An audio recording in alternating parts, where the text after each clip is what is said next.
Welcome. This is Derek Pilder to a special Sunday Magenta webinar. The time is 8 o'clock on September 9th, and we are currently looking at Dr. Jeffrey Scott's screen. He is our guest speaker, and he'll speak 30-40 minutes. We're pretty liberal with the timing on that one. After that, I'm going to go ahead and do a couple of things because we do have some new users, that new people listening to it. That will be relatively short, and then we're going to go into looking at the trades after that.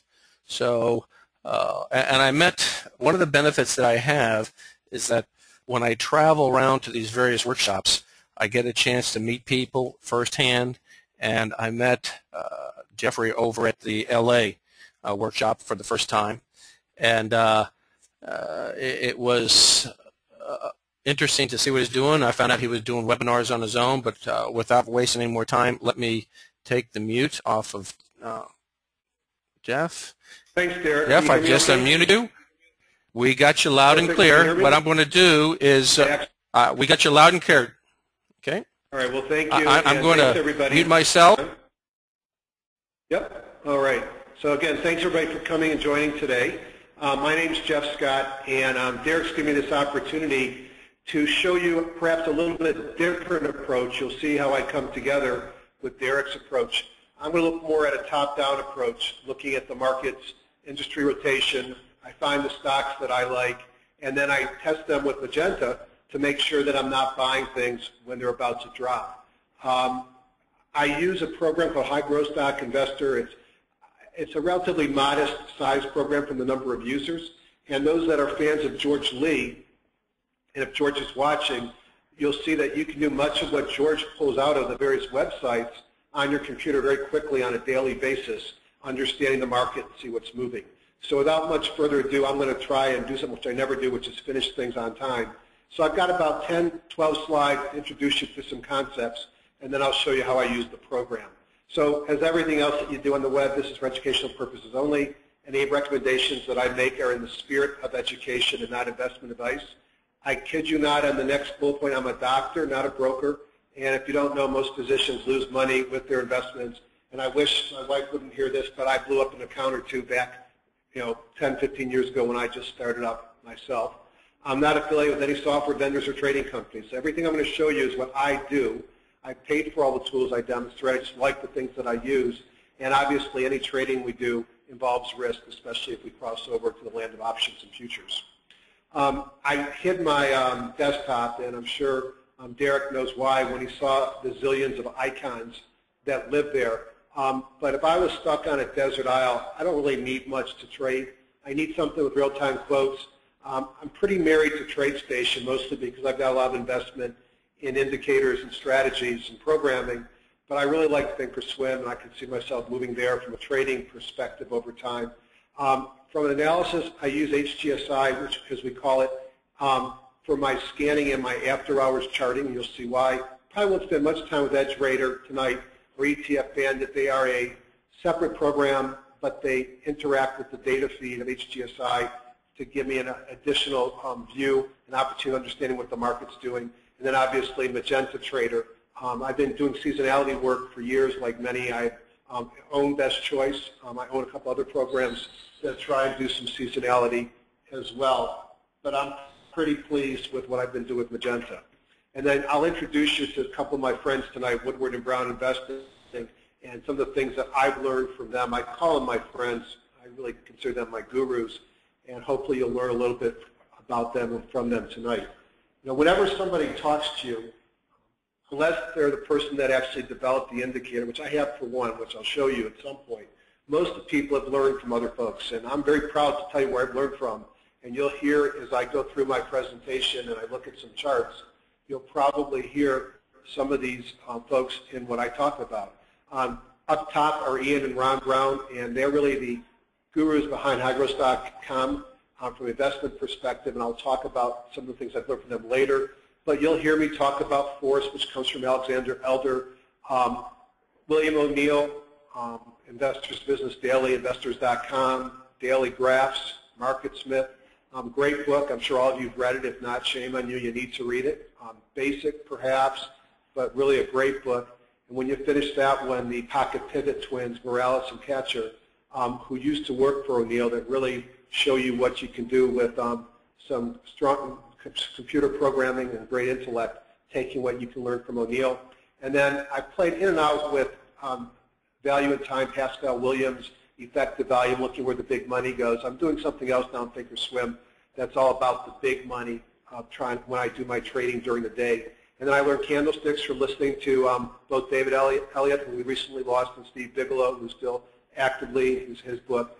And then, simplest stuff sometimes is pretty interesting. Ronald Bronke on writing cover calls and different things that I could do. So I'd like to think when I do presentations that I've synthesized much of what I've learned from the people who taught me, and whether it's been reading a book or it's been seminars or just hard knocks. HGSI.com is the website. If you put the /HGSI-Magenta, there's a special deal for the people that attend tonight. If you have interest, as I said before, I do not own the company. I don't work for the company. I love their software, and I've had some input in some of the developments and the different indicators. And they don't charge you for a quick trial. The data is also exportable into Metastock and other programs. Within the website at highgrowthstock.com, you can go and you can find from Ron Brown puts out a weekly report under reports. And then I have a YouTube channel that I recently started. And for example, today this is going to be a very simplistic, perhaps, webinar and not really go very deep in the market. But I spent an hour doing a webinar earlier today that didn't explain anything, so you really need this webinar first.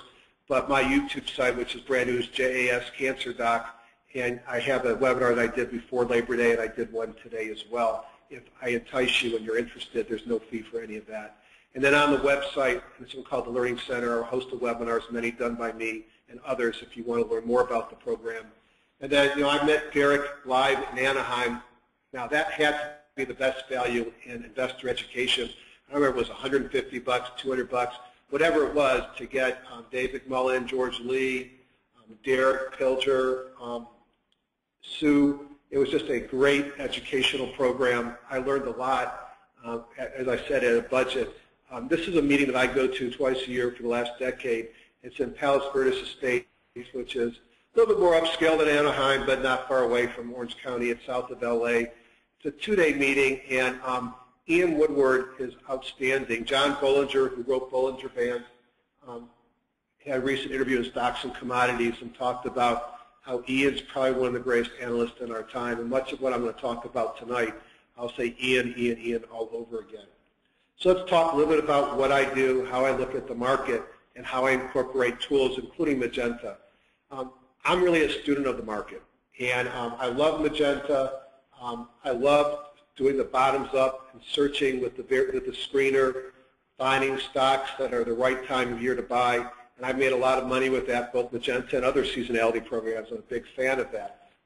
But I also like to step back and take a look at the market. And the most important thing to me when I look at my stocks is understanding what is the market doing, what's the sector doing, and the market's probably 50% of what I'm going to see tomorrow, 20 or 30% is the sector, and then 20 or 30% is going to be the individual stock. So I spend my time worrying about the market. Now, as I thought about seasonality and wondered why would it work, well, it's easy because the market's seasonal too. And September is usually a cruddy month, but we've got so much quantitative easing coming, maybe that'll change. So I always want to know where I'm at. Am I in a period of greed and markup when I want to be long?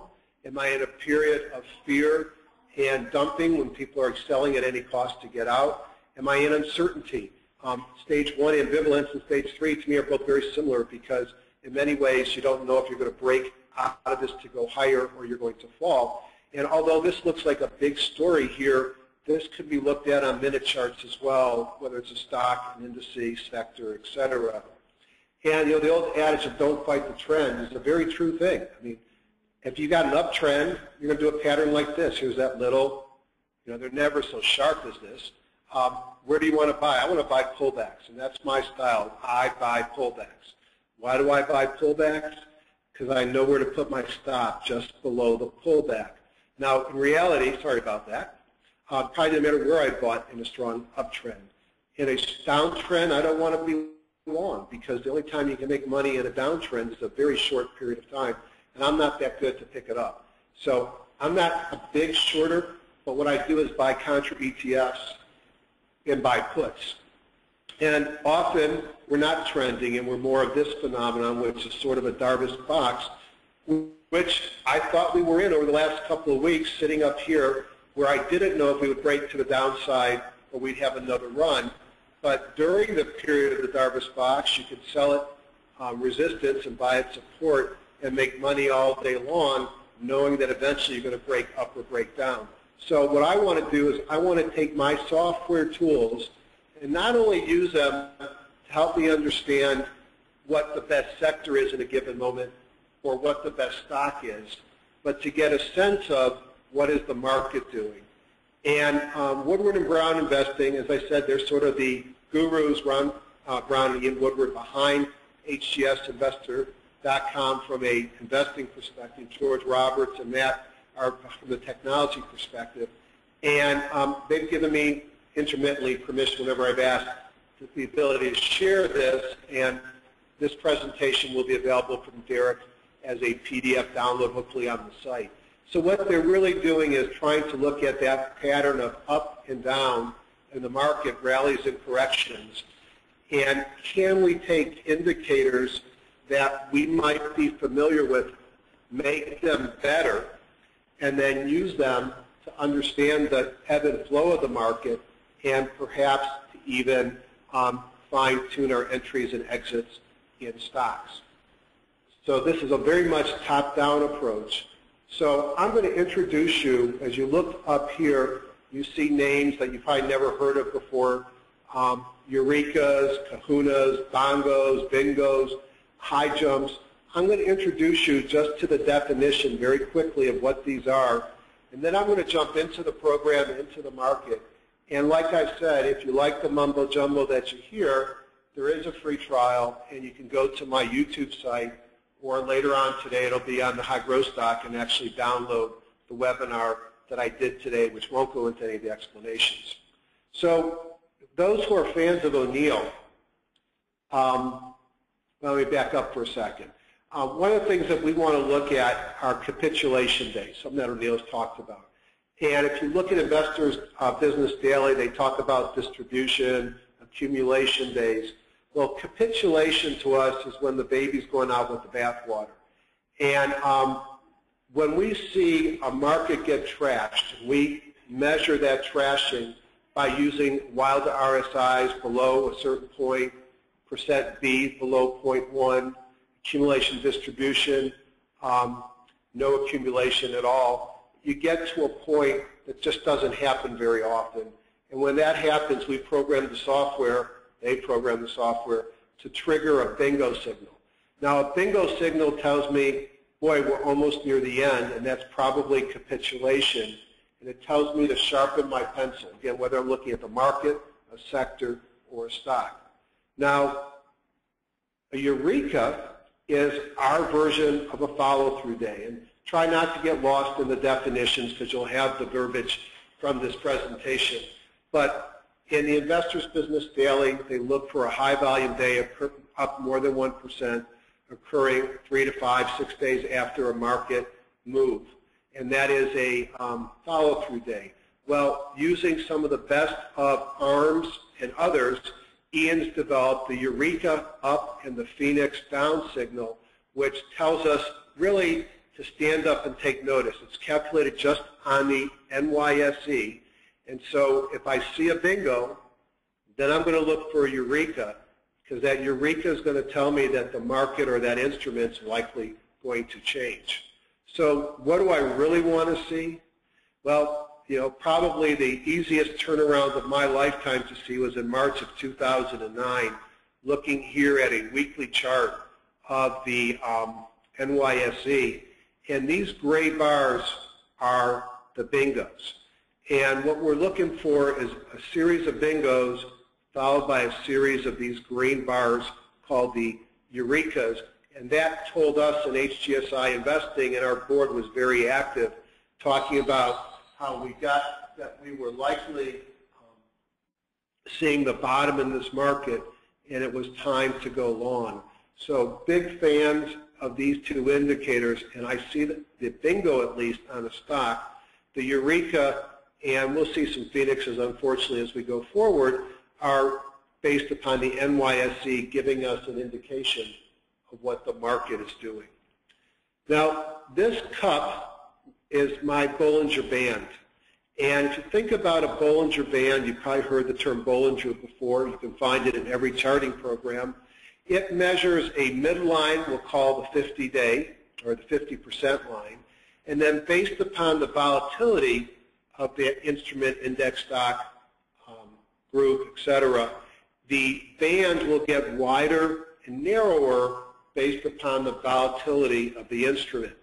Now, what Ian and Ron found out is that a big change in percent V, 24% in one day or 40% in one day, are significant events that do not often occur, and often when they do occur are signs of a big change in momentum in that stock or other instrument.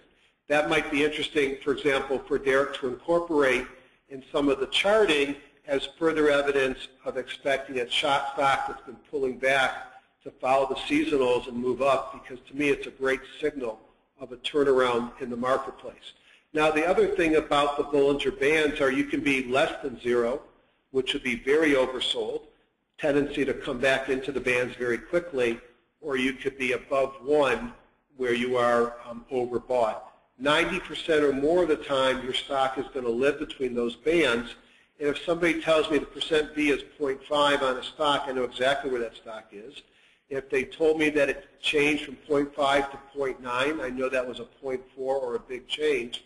And I also know that in an uptrend, the stock typically goes back and forth between the midline and the upper band, and in a downtrend, it goes up and down between the mid band and the lower band.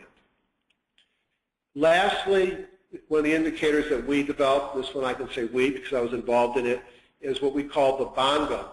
And the bongo is another momentum indicator. It's looking at price compared to a 9-day smooth moving average and a relative strength, 3 different ones lining up this specific way. In the first day, I get both of those occurring. It's a bongo yes. And the first day they go the other way, it's a bongo no. And again, another momentum indicator on a stock like the Kahuna that will tell me that something has changed in the market. And a lot of folks I know will trade ETFs only based upon the weekly long and short, green and red, using the bongo. And to me, it's kind of boring because there's not a lot of trades, but they've been extremely successful. And that's probably the last of the indicators that we put together. And then one that you're probably or should be familiar from Alexander Elder, psychologist. I thought his books would be a lot of psycho-jumbo. They're great books about how to invest and how to think, but it's all about investing, very little about the psyche. And he has something he calls the force index, which really tells you what's moving today, volume today times the close today minus yesterday. So the force index will go up in the scenario of a lot of volume. The direction is usually the direction of the change. Something like Lululemon that had both will have a very big positive force. And there's a whole set of trading that you can do based upon a 13-day and a 2-day, where the longer force and, frankly, the longer bongo usually don't change from green to red in a uptrend, but you get those pullbacks when the shorter duration force or shorter duration bongo turns to red, and you'll see what I mean. So when I put it all together, and this is not that it really matters what it is, it's Urban Outfitters, and I look at when do I want to get into a stock. Well, as I said, I like to buy pullbacks. So Urban Outfitters had pulled back. This is March 9, but when do I want to get in? And I'm a big moving average person. I'll explain most of my indicators either tonight or you'll do it see it on the webinar that I did. And I got into Urban Outfitters here. I got into Urban Outfitters because I had a Ticker, Doji with a gap up, although filled it up here, broke above the 50-day moving average, and it had kahunas while the market was doing a eureka, and I turned to green on the bongos and on the force. So I look to make my moves when I see a stock change its character, and I use many of these signals or an indice looking at the bongos, the force index, and the kahunas.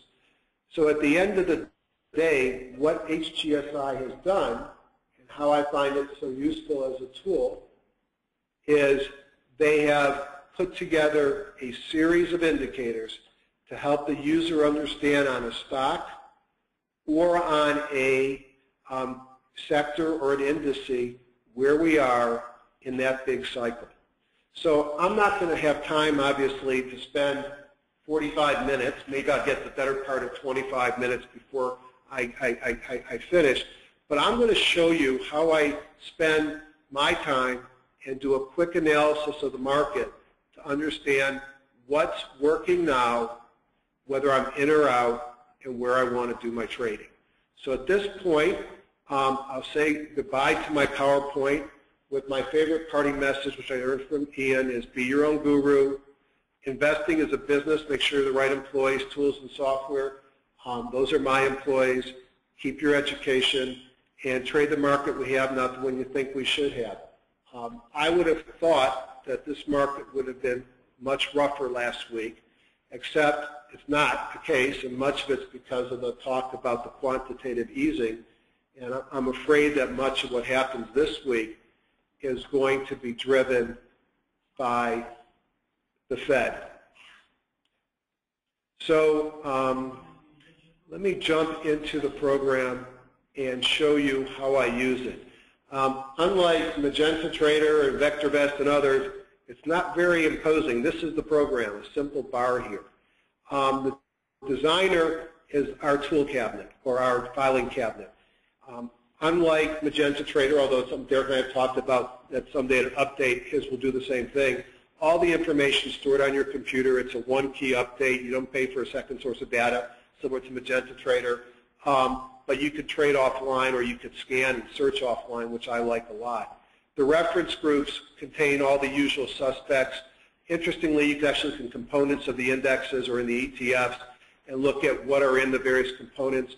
Everything is updated for you automatically, splits, changes in indexes, changes in groups, etc. Smart groups are sort of, I don't want to say dummied down, but they're made to be very user-friendly to eliminate much of the work that I'm going to show you to find the best stocks, and I'll show you how I use those at some point. So these change every day, various searches and scans from some of the masters of what are the best stocks in the market. We'll come back to that. And lastly, the user groups are sort of my file cabinet where I put my things in it, and the components only change when I change them, but they do update daily and nightly based upon whatever the pricing changes were, the fundamental changes. So I'm going to now go into the warehouse module, which to me is the mother of all spreadsheets. And just to give you an idea, we take out my filter. Unfiltered, there's 7,862 financial instruments that are in HGSI. And basically, we use a filter to narrow what I'm looking at. And those filters, we all have our own filters we like, which we mine down here, but the filters could look at price and volume. They could look at 52-week highs. They could look at accumulation distribution, Bollinger Bandwidth, almost anything that you could think of. We probably have a filter for it because we've been doing this for a large number of years. So the intent of a filter is to start with that big all securities and bring them down. So for example, if I only want to see stocks who have a 2-day force down, so they went down when this market was going up, if perhaps I was looking at things to short and hit OK, it shows me last close above 5, more than 100,000 shares, which are my own filters, and a force index 2-day less than 0, I should see a list of the dogs over the last couple of weeks, and let me put it in by raw combo ring. And these are the 603 instruments out of the 7,800 that actually had negative force over the last 2 days. And one of them was one of my favorites, which had a pretty robust pullback down to its 50-day moving average, which was Mellanox, which, as you could see here, it's hard to see with a very bad day for Mellanox on Friday, missed some earnings, was down almost 8% on 3 million shares when the average shares are less than 1 million. And just to give you an idea of what I'm looking at here, because you'll see this chart again, I might as well talk about it now. We list the fundamentals on top, so I could look at earnings per share growth, revenue growth, last 8 quarters, next 2 quarters. I can look at bongos. I can look at, these here are the force index. So the top bongo is longer, short, long force, short force, accumulation distribution, something that's unique in high growth stock, which is called the high jump bar. The high jump bar is a tool that we use to say a stock is extended. I have my candlesticks. I use an 8-day exponential, a Steve Bigelow trick, 1750 and 200-day simple moving averages. I have a number of ribbons on the bottom. Volume is in 2 of them, and the reason is sometimes I can't see it behind my indicators. I introduced you to the kahunas, which are momentum signal based upon Bollinger Bands. These are the Eurekas, which are based on the NYSE, and I'm going to cover up the other one because it's superfluous and might be confusing. I'm also a big fan of Morales and Catcher, and the blue and the pink represent pocket pivots up and pocket pivots down. So with a very simple look-see, I can see big down day on Friday with a negative pocket pivot, a negative kahuna, huge volume. My momentum indicators have gone from green to red. Interestingly, some of the momentum indicators started going to red earlier in the week, which might have been a signal to get out of the stock, the daily bongo, the 2-day elder, and I know what's going on in the stock. So what I'd rather do is not spend time here, but let's jump first into the market. So I'm going to go down to one of the standard groups. It's called Woodward and Brown user groups. I'm going to open up Major Markets Plus, and I'm going to talk a few seconds about this thing here called the View. The View, and many of you probably know VectorVest. VectorVest has ranking modules and unit searches to find specific types of instruments. Well, our View is sort of our version of that. I say our, euphemistically because it's not, I'm a user. A filter and a way to rank becomes a view. And so I find the ones that work for me. So one of the views that I like is the scorecard view. And if you read in the commentary, it says basically a great thing to find stocks based upon both technical and fundamental factors. That's one of my favorite views to look at stocks. There's one that I like called top-down investing.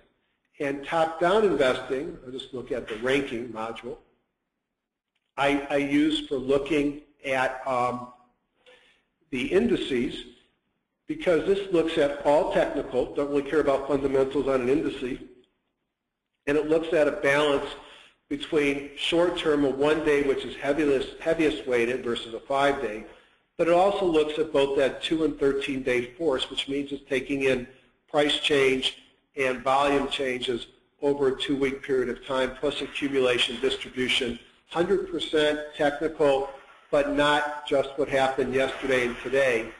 And the other view, which we'll look at today, is called the Elder Force 2-day up or 2-day down.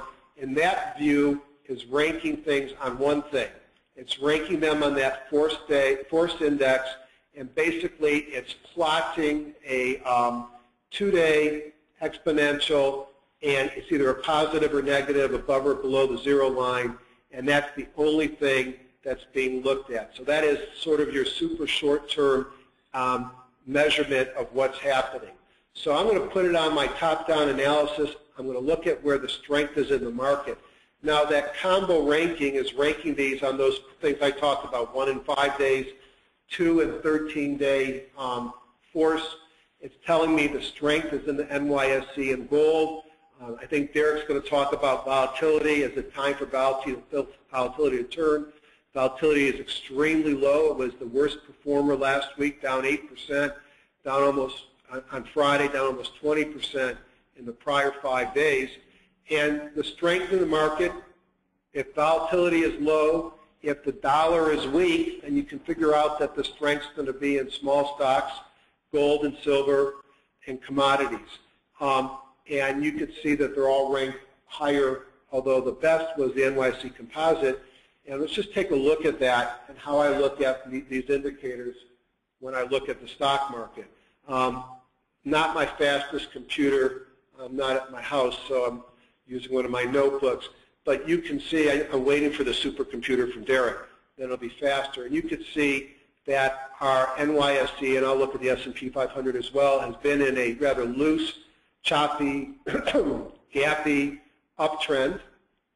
And it's now getting close to highs over the last 3 or 4 months. Big gap up on Friday, traded at and closed at the high of the day. All my momentum indicators are green. It had a Eureka on Thursday, our follow-through day, and a big kahuna, very bullish looking to me. And in an uptrend, I don't like it as loose as it's been, but I can't argue with the strength. Gold has been on a tear the last couple of days, maybe the last 2 weeks. Part of it is the quantitative easing story. If you're going to make the dollar weak, you're going to make gold and other commodities strong. Something else happened Thursday night, Friday morning. The Chinese said they're going to stimulate, and they're going to stimulate by building infrastructure, which means gold, coal, steel, ore, and the heavy equipment companies all started to move at the end of the week, and I'm going to show you how we pick that up in the next few minutes. So strength in this market has been, as you can see, NYSE, small caps, the Russell 2000, the weakness, some of the larger things, S&P 500s and 100s and NASDAQ 100s, dollar and volatility. So strength in smaller stocks, strength in silver and gold. And I guess I said something I should have said. I don't know I can say that weak dollar is good for small stocks over other stocks, but clearly right now in this market, the weak dollar has favored the smaller stocks. All right, so I've already answered my first question. I'm tentatively bullish on this market. I'm concerned about macro factors. I'm concerned that the market's not going to do anything until Thursday, or Wednesday or Thursday when the Fed comes out, and the futures really aren't doing anything yet. But we saw what happened Thursday and Friday.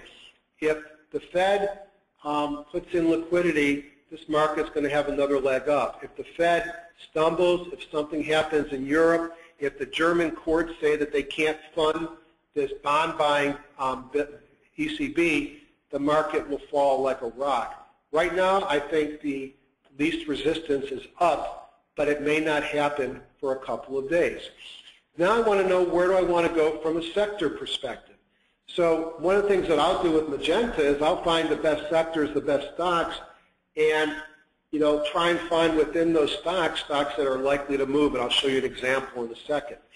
Now, I could look at my groups with that top-down analysis on, but I run the risk that I'm looking at 14 days. I don't really care about 2 weeks. I want to know about tomorrow. So let me flip this. Notice we have 142 groups, more evidence of the strength. If I look at the 2-day force up, I see that 89 of those groups, or the vast majority, are up. So these are the groups that have positive price change and lots of volume. One of the flaws of the force index is, is this right here. It's called volume. So things that have massive volume are going to come to the top on this list all the time. They'll be top of the winners if they closed up, the losers if they closed down. So like clockwork, you can predict that the banks are on top. If I right-click and change to index group, it shows me those are the index group doing better than the index. And just for an example, the one I like here is JP Morgan. Now, I've not been very bullish on financials, but it's hard to ignore when it's sitting on the top. And I don't consider myself as much of a Magenta expert yet as I am with highgrowthstock.com. But what I have here is I've gone to green on my momentum indicators. I've got my big kahuna, more momentum. This, again, is the market positive there. I've had a pullback based upon the 200-day moving average. Some people might say that's a squeeze with the 200, the 17, and the 8-day all together. This is the group taken off, and the stock looks like it's taken off. And if I go into Magenta, for example, and I'll go look at JP Morgan, and hopefully I picked one that's going to correlate, which I know I did because I looked at this one earlier today. And I'm not going to spend much time here. I'll let Derek talk about looking at Magenta and what's good and what's bad. Clearly, green is good and red is bad. And if I was looking to jump into JP Morgan, at least I know that the seasonality wind is behind my back. Is it the best time to buy? And we'll leave that discussion for Derek later on the seasonality. I go right-click back. I look at the next group, steel. Now, who would have thought that Cleveland, or Cliffs Natural, used to be called Cleveland Cliffs, was going to be a leading stock? I picked it up 2 or 3 days ago. I picked it up before the Chinese made their announcement, and I picked it up because on one of my other programs I saw a nice pivot come into the stock, and I thought I'd get a run from down here up to the 50-day moving average. I probably still will. Chinese are going to stimulate. These guys make ore and coal. This stock may run all the way to the 200 for all I know. Very bullish pattern here. First target being the 50-day, and that might turn out to be resistance. In fact, maybe it's time to stay away. Now, I didn't look at this with Magenta. The stock has been a dog now for quite some time, and it was a rather short-term trade. I'm just curious. I know U.S. Steel is about a month out, so yeah. I mean, so compared to where it's come, the seasonality might be trending upwards, but nothing would have jumped out at me and said I need to be buying this for seasonality. Oh, I changed my mind when I did it. So maybe I am picking up a seasonal move, and again, I'll defer the seasonality discussions to later on to Derek. Cliffs Natural, if you look at the list of what started moving here, you've had things, this is junk off the bottom. Steel, I'll look at U.S. Steel real quickly, and take a look at that picture. And I did look at this one in Magenta. It's a couple of weeks, maybe a month out compared to, from a seasonal perspective. So this is all being driven by news. It's being driven by thoughts of a stimulus. Kahunas, everything turning green in my momentum indicators. All I'm missing is a pocket pivot, and you got to pay attention to this group.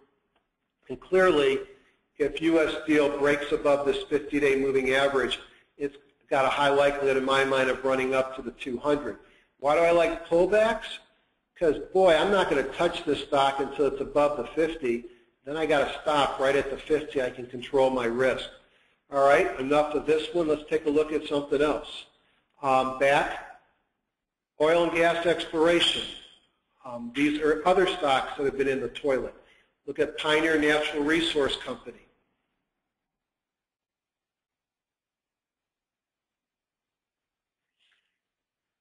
When I get the supercomputer from Derek, it won't take so long to write my charts.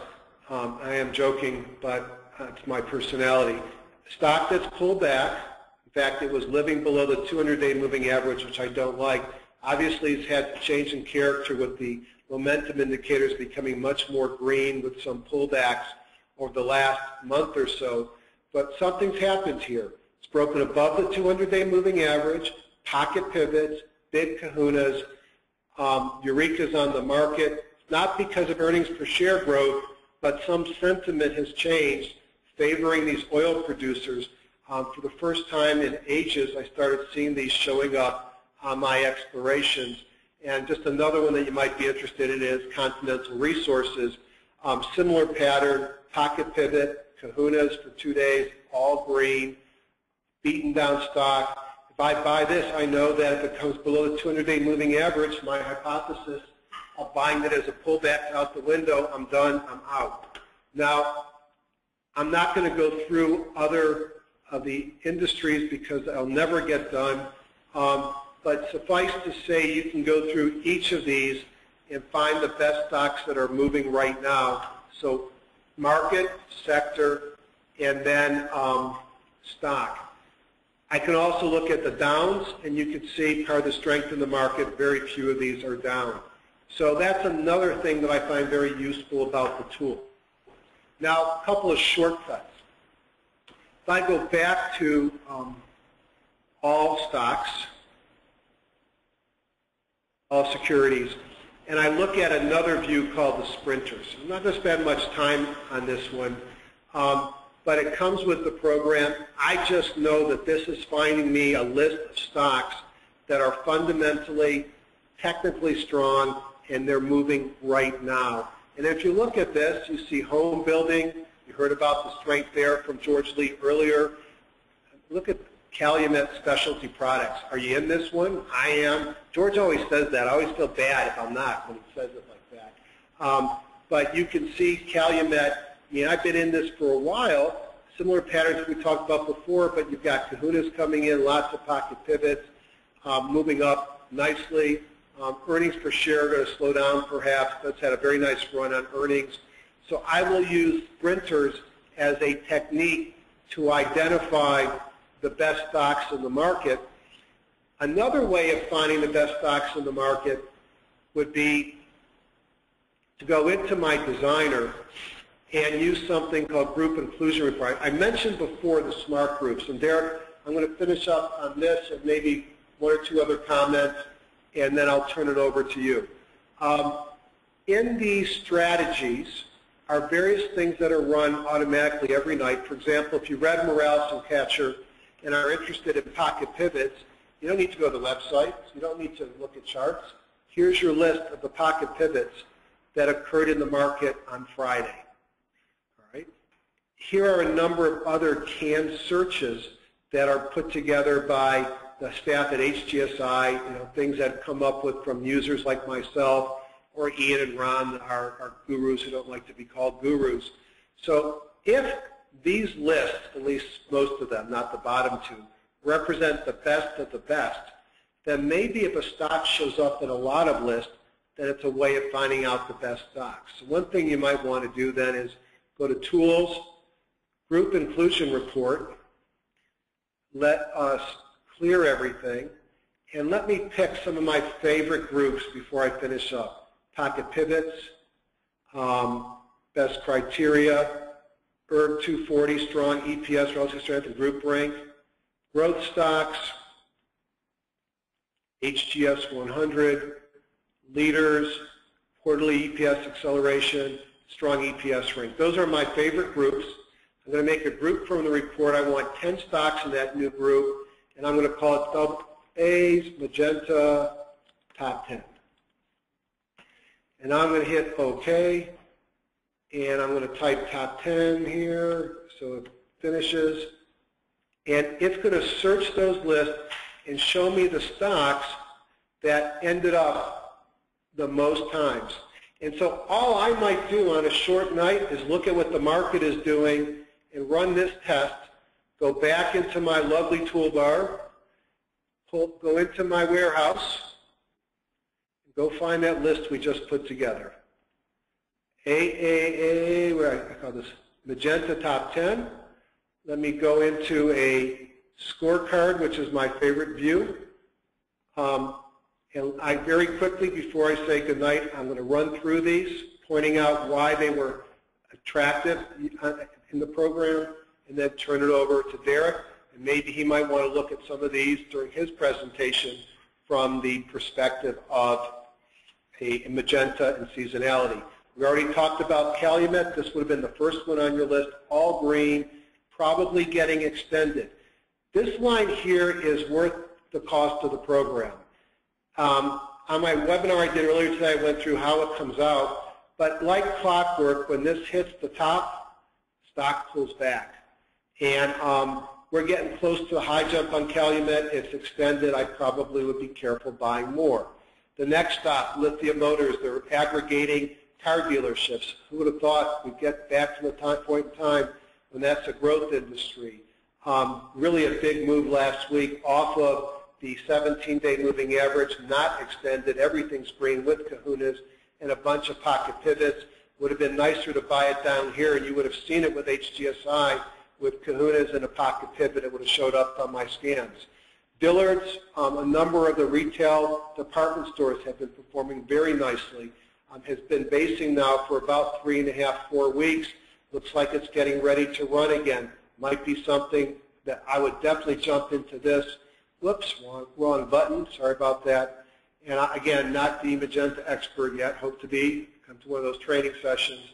Is this a good seasonality time for something like Dillard's?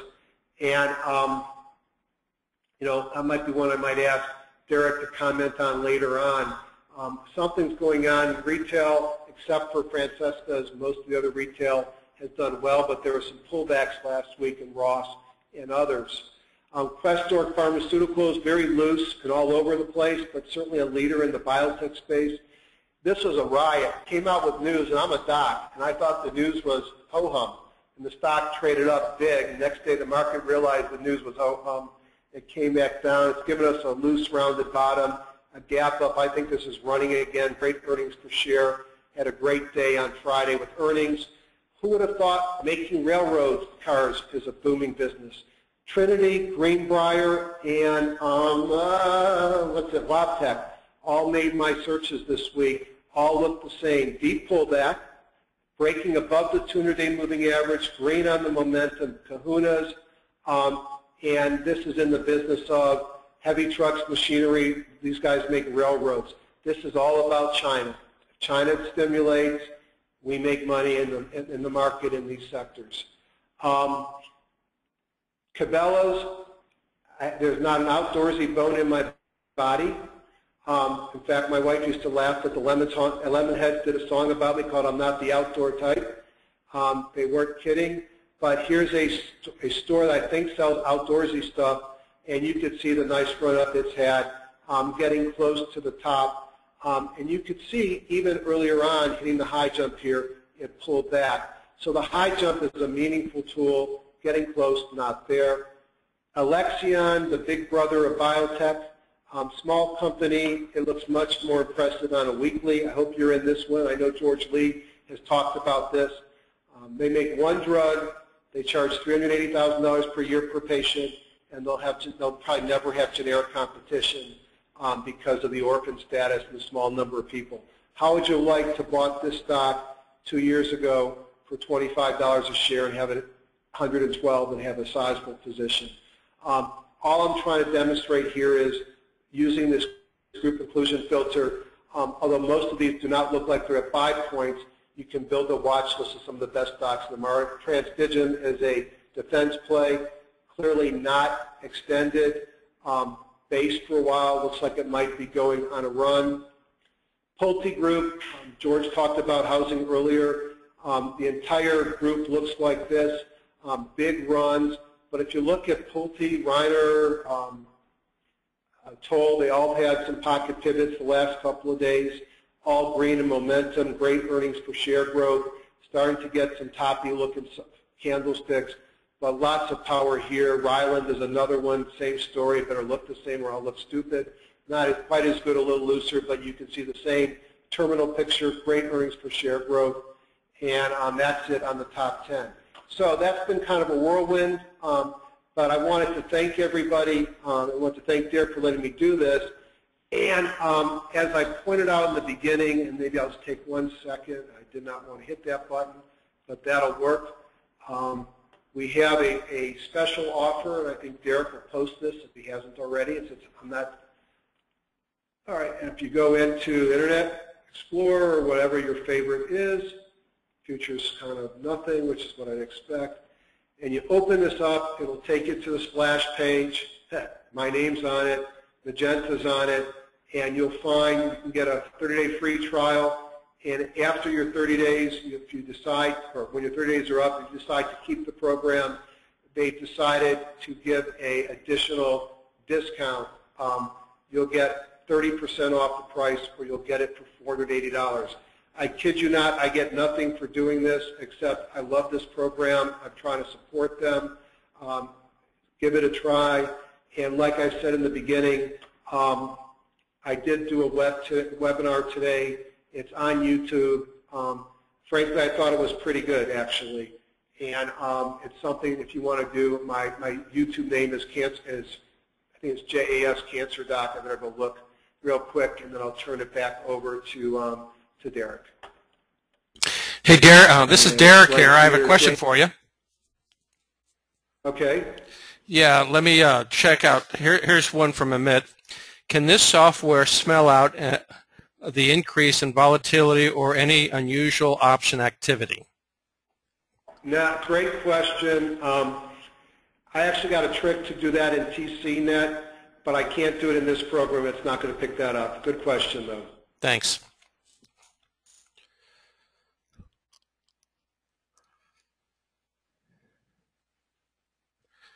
Yeah. After Jeff finishes up, we're going to look at some of the stocks through Magenta and show a couple of other things too, and then we'll get into our Sunday routine of taking a look at some new stocks here. So let me hold off and see if Jeff has one more thing to cover. No, I'm good. Thank you again for the opportunity. And if you're in the LA area and you want to, maybe you'll have plenty of opportunities. So Derek's got some training. I hope I don't hit the same weekend. Yeah. But the Palos Verdes meeting is a great meeting. Unfortunately, one thing you'll find out when you get there, this guy here in the picture, Ian, who is amazing, is turned, I think, 81 this week or 83 this week. And we don't expect to have a whole lot more of these meetings. It takes a lot out of them. But just going to hear him speak is worth the price of admission. Thank you, Derek, and I guess make me a listener so I can go back to listening to your webinar. Sounds good. One last question. In order to sign up, do you have any type of email list that you send out for some of your webinars that you do? Absolutely. How can they sign up? If you can join the user forum for highgrowthstock.com on the website that I gave you. And it doesn't cost anything. It's a Yahoo user group, and I put my invites there. Or you can go to YouTube and subscribe to my channel because I'll be loading them all up there when I do them. Okay. Much appreciated. And we will go ahead and mute you now. I'd love to have the control again. Power hungry. But thanks again, Jeff. Thank you. Okay. And let me change some things.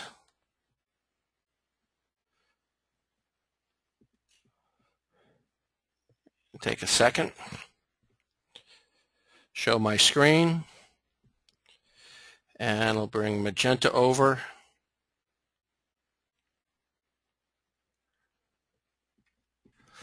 I'm just reading a couple of questions here. Yeah, okay. Let's, I want to just spend a few minutes, I'm not going to go into detail, about how Jeff uses, and we use Magenta to supplement it. We have about half the audience follows Jeffrey, and about half the audience follows Magenta. And let's start off with a nice simple one right here as well too. Okay. What we try to do, so if Jeff finds a stock that he likes using his tools, he'll go over and check on Magenta. Now, one of the things that we do here is that I do 3 webinars a week.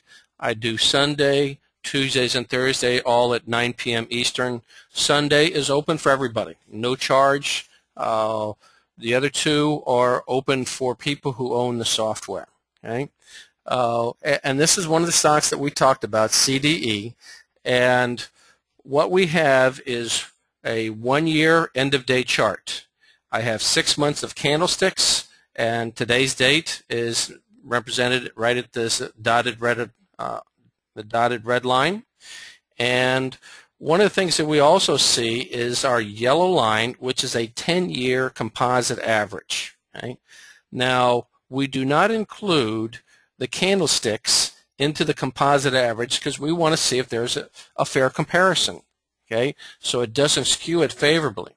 So in this particular situation is that we see that, and this yellow line has not changed in 6 months. Okay, we see that the yellow line has done a very good job predicting what will happen with the stock. Okay, that's what it's done over the last 10 years, and this year is no different. So when we saw that it had what we call good correlation, a correlation to what we predicted and what happened in the last 6 months, and we actually have a rating tool that we have correlation, and this one actually has a correlation of 21. I actually think, and the smaller the number, the better the correlation. Okay? Probably 12, 15 would be about the best I've ever seen, and a lot of them 40 and lower would be a good correlation. Okay, and we can see that it's done a good job. Well, it's done a good job for the last 6 months. It's possible that it could continue. So we started following this about right here, and we saw that the stock was slowly starting to climb at the same rate that we predicted. So this is a good time to use seasonality when we see a nice long uphill trend. Okay, and then at this point we're going to follow 5 rules. Okay, our 5 rules. Okay, Magenta chart, these are the 5 steps. Okay, the first step is follow seasonality, and I'll go over these real quickly. Then the second one is the current trend to see if the slope is similar, okay, to the seasonality. We'd like to see a nice wave pattern of overbought, oversold on the current trend. And then inside that current trend, you have that overbought, oversold. We'd like to make sure that the stock is at the right location. If you're buying calls, you want oversold, etc. And then obviously we like to do candlestick confirmation. Now, here's an example of the first step, number 1. And this is a different stock, CMP, and we see that we've got a nice seasonality. Now the green bars and the red bars, they're 2-week trades. Those are the 5 best 2-week trades in green going up, the 5 best 2-week trades going down in red. And obviously the green bars are dominant here, and we have numbers to follow that up a little bit more detailed. Okay, so that's step 1. Find a good seasonality. If 9 times out of 10 it goes up, and it goes up for an extended period of time, that's a good starting point. And I don't care what software you own. If you're not using this basic step to end with or to begin with, you're not taking advantage of a very simple tool. Okay.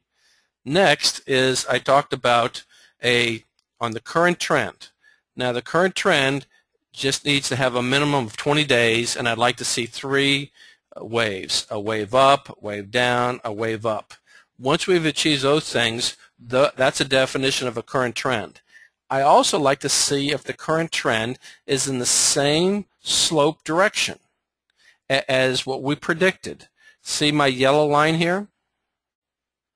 Okay, and this is today's date, and there's the yellow line of the seasonality as it continues to go up. It's following seasonality at the same rate. Okay, they're both positive slopes. To me, we do 2 things. We do seasonal trading and we do range trading, and this is the first step of range trading.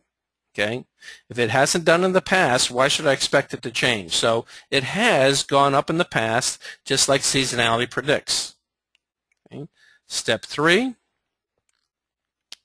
Step 3 is, and this is a PVH. We were trading PVH about 2-3 weeks ago, and this is the pattern we saw with PVH. You can go back and take a look at it. Now this is with the Magenta channel, which is our channel. It's a little bit different than the other things you can get out in the market, linear regression, and it's different because we always have 10% above and below the channel, 10% below the red line and 10% above the green line. The Magenta is a median line. Right? So once you see a wave pattern like this, if it's done it, gone up 1, 2, 3, 4, 5 times in the past, can it do it one more time? And this one just happened to have a good seasonal at this particular date, and that's why we got into it and did well. Okay, step 4, price location. Okay, overbought and oversold. You can see this overbought and oversold buying. Overbought, oversold. Overbought, didn't quite get down. Okay, overbought, oversold. You know, pretty simple stuff. You know, when it's down below by the red line, it's a good time to buy it. And the last one is candlestick confirmation. And here's a case like we said at this point. Here's a doji that's hitting the red line. Okay, it's come all the way down, and now we have a doji. Now, even though that you had another doji and then it went back down again, I still have faith in the Magenta channel and the seasonality that I may not get the exact day right, but I'll get it close enough so I'll stick with it and let the market go up. And it did, and even though it dropped a little bit, it goes up. And on the inverse side, if you're here's one where green candles up, we have a red candle, long wick, hanging man, whatever you want to call it. That's it right there. Oh, let me go ahead and do one mute here. 1 second, excuse me. And we're all set there again. So there's some 5 steps. Now let's take a look at some real stocks and see how we can make money. So here's CDE. Okay. And for right now, I'm going to ask a couple of questions here on another stock here.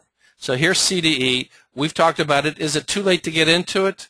No. It's going to have a flat period, and then it's going to move again here too. So on this one right here, we can decide if you want to get into it. You can zoom in, and we'll look at some of the numbers here. We see a coefficient of 0.95. That means that this is a relatively straight line. A coefficient of 1.0 is a perfectly straight line. A 0.8 would be a good, or greater would be a straight line that would qualify for a current trend. Below that, you drop off and have multiple current trends. 0 would be no relationship to a line whatsoever. Okay. We also see that this growth that's growing now, it's for this current trend, it's grown at an annualized growth rate of 430%. You know, my goodness. You know, do you see why we got into this? You know, per month, what's that for? 36% a month, something like that. You know, so this is one of the ones that we enjoyed getting into. Let's, yeah, I agree, Bob. We actually have a couple other steps too. We want to make sure there's a good bid and ask, a good option volume as well too. But we will proceed here. Okay. Now CMP, we got into also. It has done a good job with the correlation, but it really hasn't moved too much. So there's a correlation, not quite as good. But we have not started this upward movement yet. We're just at the beginning point. Okay? We see that September 10th and October 2nd, these 2 trades here are both 7-1 trades. Okay? If I want to see them, all of them together, here's 10 days, 10 days, and 10 days. I'll put, let's say, 25 days. Right there. And then 20 days. Let's see what the best trade is. Here's 20 days trade. And here's one that's an 8-no trade. And this one is 5 and 3, and I can see the numbers right here. So you put them together, and there's some good trading come up. Now, the other thing we can do also is let's just take a quick zoom, and we'll zoom in a little bit better. And you see where we got into it, where we did the webinar last week? We did it last Thursday, okay? We saw this overbought, oversold, overbought, oversold, and we had 3 different dojis here. Could have gotten in on this doji, this doji, this doji, but we happen to talk about it here in the webinar, and it's done a nice little move from going from 70, just under 72, up to 76. Okay, the seasonality is going up. Correct? There's step one. Step two, the current trend. It is upward sloped. Not much, but at least it's going in our direction. It has a 20% growth rate. Right? Does it have a good wave pattern? Overbought, oversold, overbought, oversold. Yes. Okay. Is it below right here? If I'm buying calls, is it below the channel? Yes, it's in the right location. Right? Do we have candlestick confirmation? Yes. So we answered yes to all 5 of them. Done deal. You've got high probability of success. Okay? Let's go to SGen. Now, some of these stocks we've already covered as a group. Are they still acceptable to get into? Absolutely. Okay? So has anybody looked at SGen for my group here? Okay, so give me some yays or nays, yeses or nos. I just want to see if it's all working. Austin, very good. CCT, yep. So we've got Bill, Dave. No, that's okay. We got some good yeses to begin with right here. But is it done? No. Okay, so let's take a look at it. Why is this interesting? First of all, I have a 10-0 trade coming up. It moves up 7%. That's historical, right? And I can check each one of the years by, see the data here?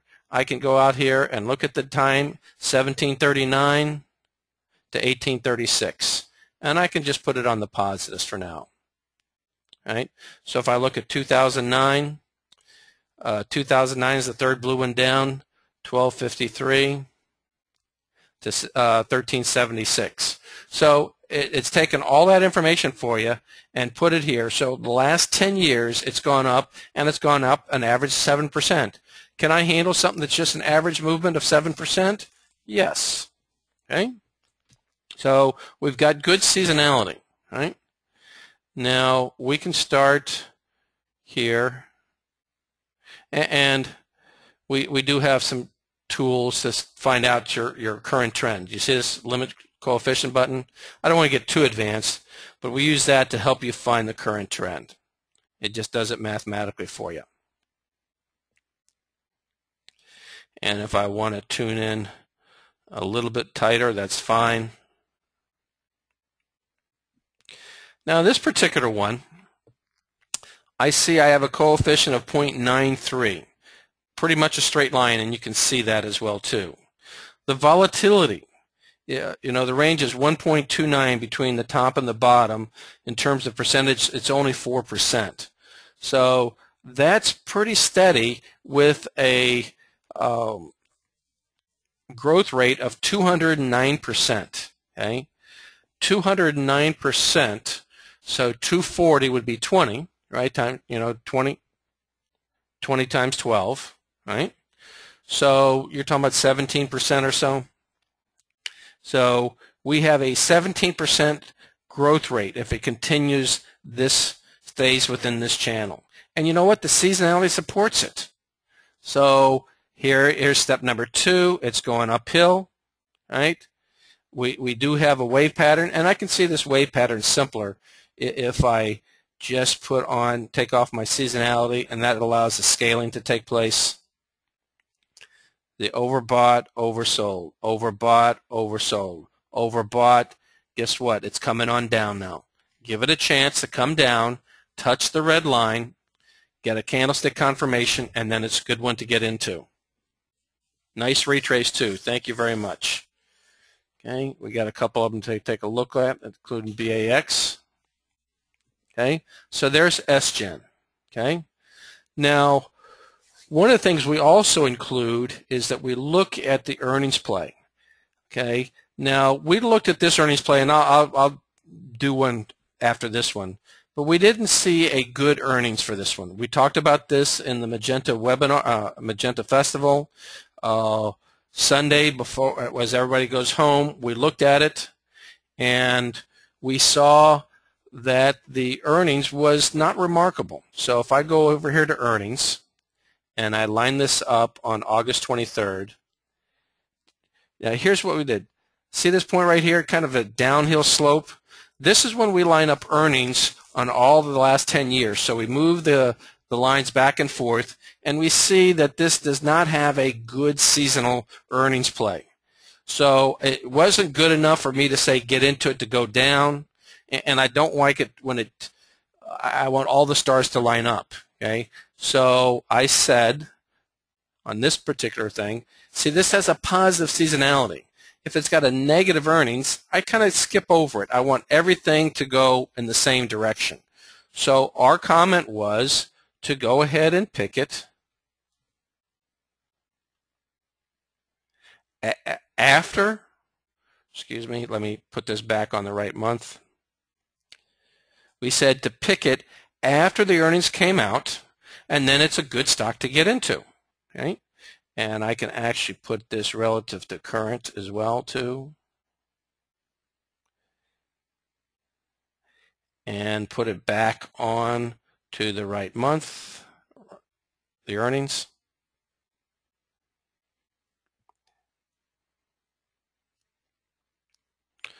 So here's our play. This is when earnings came out. We saw this big drop down, and we saw that it moves up.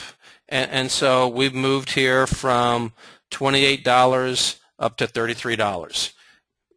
Look at our webinars, and before the earnings came out, that's what is archived there. So it's very simple stuff, and we do a pretty good job with the earnings plays as well too.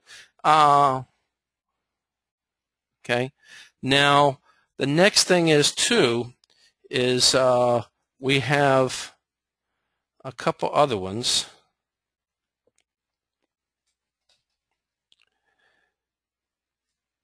Here's one with a good seasonality coming up. This is starting to move up. It's not a classic scallop, but this is one that's on my radar. Okay, so if you want to write this one down, the ACTG. Okay, NEM, we've been talking about it for a long time, and we can see how it's moved up appropriately. And I do relative to current, and all that does is pull these two lines together. Okay, and Vincente is actually the one who turned me onto this, who does our Web 99 with the Forex. He does some stocks as well too. But this was a nice long seasonal move upwards right here, and we got a little bit longer to go. Let me pull this back in. And see how it's followed what we predicted at the same rate, at the same slope. Okay? And does it have a hard bottom? A hard bottom means as soon as it hits that red line, it starts to move up. It moves up. It moves up. It moves up. Okay? So if it's got a nice hard bottom to it, and it's got a growth rate of 123% or 10% a month, this is a no-brainer to get into. You know? You can make money at a 10% growth rate, a monthly growth rate. Okay? So very simple stuff. SBUX. Yeah, we kept the recording going. Yeah, so this will be archived. Here's another stock that we've talked about in our previous webinars, and I do not believe this one's not too late to get into. Okay? Now, once again, good correlation, right? I say correlation from 40 or below is good. This one has a correlation of 33. Okay? See, it's followed it up, went back down again. It didn't go perfect right here, but made the move down, and now it's made the move up. And where it's supposed to be at is pretty close to where it's supposed to be. Here they started at the same point, and here we're getting ready to do the nice long upward move for this fall. You know, maybe Seattle, the rainy season has started. Of course, I think the non-rainy season is only 3 months, three days long or 3 weeks long. But they start drinking coffee now, I suppose. Okay, and we see there's an 8-2 trade coming up. And if we look at the current trend, you click on this limit coefficient, see how it automatically picks out the current trend for you. We'll extend it into the future. Well, let's look at just the positives. Take them from both and just look at the positives. And we can see that this current trend, it has a growth rate of 162%. Now that's annualized, right? So that's got good growth rate. It's similar to the seasonal move, right? It's done it 80% of the time, and the times it hasn't, it went down against you 0.45%. Okay. Now here I also have another benefit. In the next 5 days, my seasonal, my 10-year composite average predicts that it's supposed to go up 3%, 5%, 9%, 17%. It's all positive seasonality. Okay. So when it's got relatively low volatility, one of our users calls us, Mr. Go Bananas, calls this strong and steady. When I have very tight channel here, see my volatility in the current trend? It's a 3.54%. There's no surprises. It's gone on in a straight line. I can see that with a 0.9621 coefficient. That coefficient of correlation, it's a relatively straight line. It's strong and steady. And I love strong and steady, especially when I'm in the midst of a time that 80% of the time it goes up. This is such a simple tool, but the power of it. Now I'm going to show you one other thing that has increased the power, and I'll have to thank one of our users, our coaches, Vincente. We'll just double check it with the cloud. Okay? Now look at this. It's getting ready to change here. Okay? This is a cloud that's red, and you see how it's getting ready to cross over, right? This is the Ishimoku cloud, and this is a awesome tool when you're trying to stay in a trend. And that's what we're trying to do with the seasonal, right? We want to stay into this upward trend. Now this will keep you into it, okay? Now this is getting ready to turn to be a positive cloud, okay? My blue line is above my red. You can, I'm not going to explain everything on the cloud, okay, but that's what you want on this one. The blue line above the red, it's crossed over. I've broken out through the cloud already, so now what used to be resistance right there is now support, okay, and then I have a trailing one right here, which is above the candlesticks. This is a simple trade to get into. Yeah, we're getting audio and everybody else, so we got a couple people, one person with audio problems. So, okay, somebody wants to add COT to the list. We can do. Good. So this is an additional tool. Now, if you want some other tools, we have style buttons. You know, do you want to look at it through the 8T and moving averages, and we have the MACD here too, so we can see that we have an 8 EMA. Where it's bouncing off of right here, I have a 20 and a 50. And I can add and name styles how I want to as well too. Okay, so there are some tools. Okay, and yeah, we've been into the gold stocks and the silver stocks, so we'll take a look at that. So this is Starbucks. Now this is an interesting trade. Okay, we looked at this one through the windows of an earnings play, right? Do you think we were surprised that ULTA jumped up on us? No. Look at the seasonality, how it jumps up. Do you think we were surprised how much it jumped up? It not only predicted that it was supposed to jump up, but it showed where it was going to jump up to. So look at my yellow lines here at 95, and here it stops here. Okay.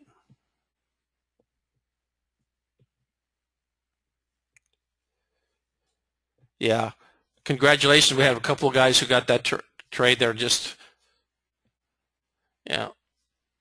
So these are all the people that are even, texting me right now on the trades that they made with this. And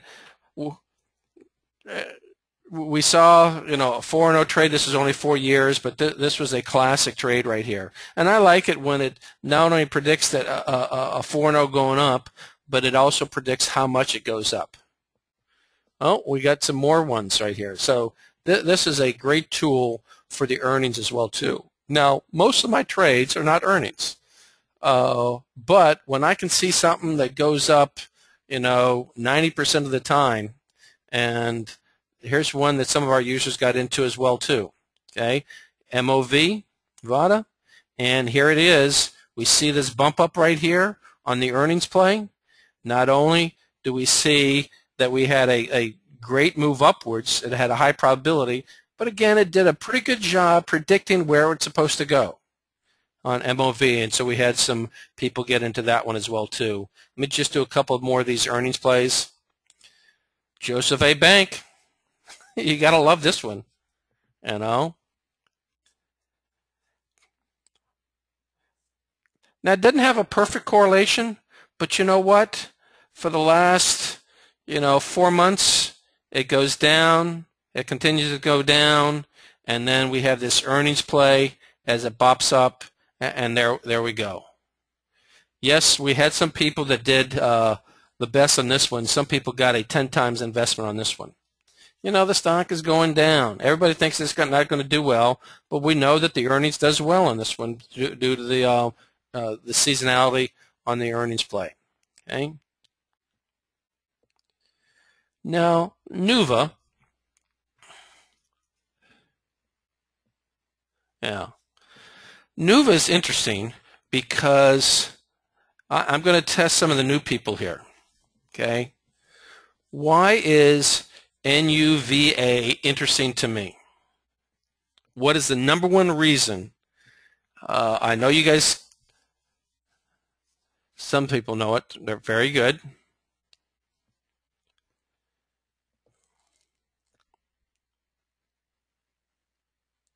Thank you, Betsy. You got it. Correlation is awesome on this one. Okay? Not perfect, but I still like it. Here you go. You follow it right here, up and down, and see the gap. It gapped, came back down again, went up. It went down a little bit late, but it followed right here. And so we see that it's supposed to start going up, and it's starting to go up again. Right? So, gosh, I'm going to follow this up, and you know what? I'm going to be ready for this fall down. Okay? See this fall down? I got 2 7 and 1s down here back to back right here. Let me just take on the downward moves. Here's 1, 2 of them. And you see the second one, October 30th and November 2nd. Here's 171, 9% it drops on the October 30th, and 8% it drops on the November 12th. Okay? But this current trend is heading upwards. Should I be surprised? It's done it for the last 6 months. Now the growth rate is only 94%. We have some better ones than that one, but it's still got very good correlation to it. Low volatility. Money can be made on that one as well too. Apple.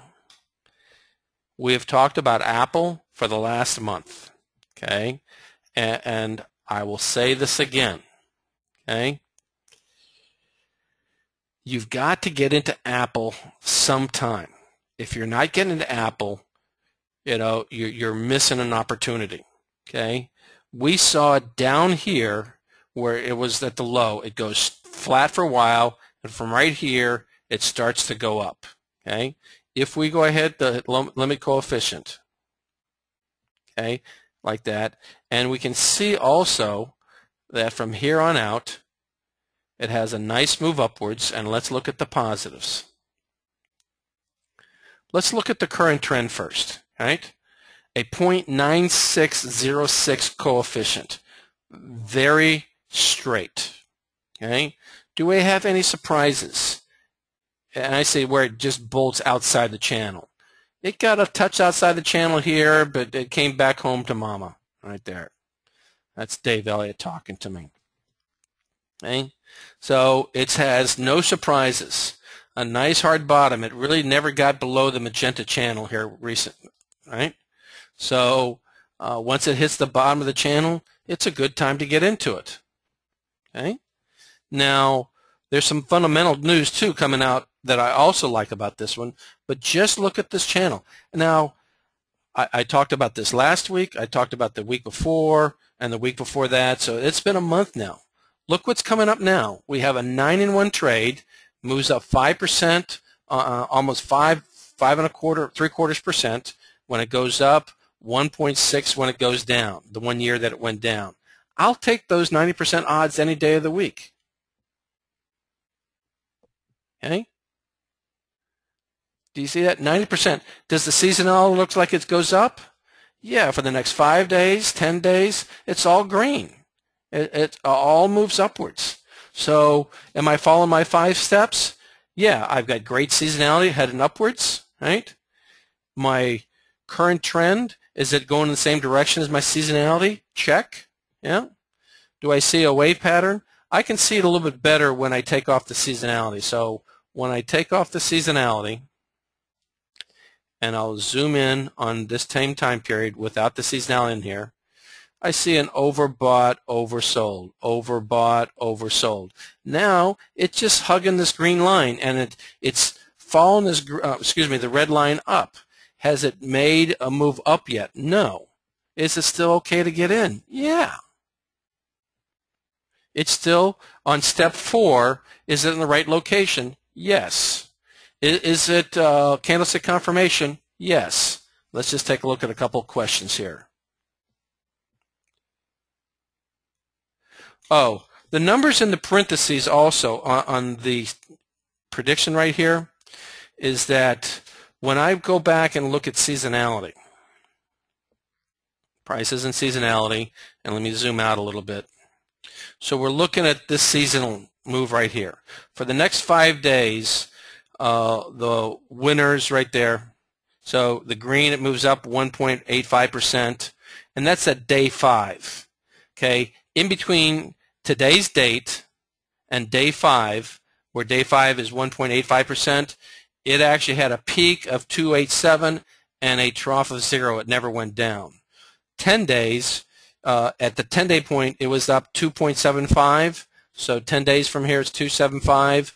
But it had some place in between those 10 days, a peak of 5.5 and no trough. Same thing for 30 days, had a peak of 13%. So these peaks are very important, this parentheses.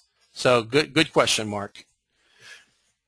When come out, let me just read another question here. Oh, we're talking about the fundamental news of Wednesday. I think is going to be the announcement of the iPhone 5 as well too, and there's nothing but good news, fundamental news for Apple. Yeah, Betsy also loves the J-hook. Watch the open on Monday. Oh, it has a J-hook set up with a doji on Friday. I agree 100%. And Dave McMullen.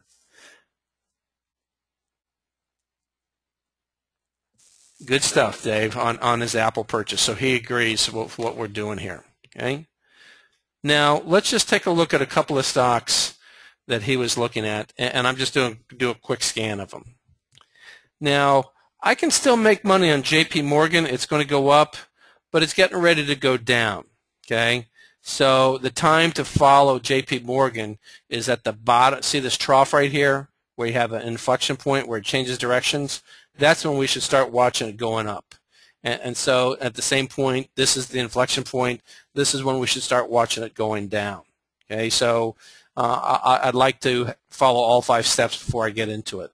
Okay, so CLF. Now this has got good seasonality. The best ones right here is when we start over here.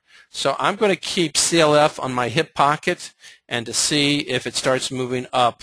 But this is a very good one. It has great movement up. A 9-1, 7-0, and it moves up.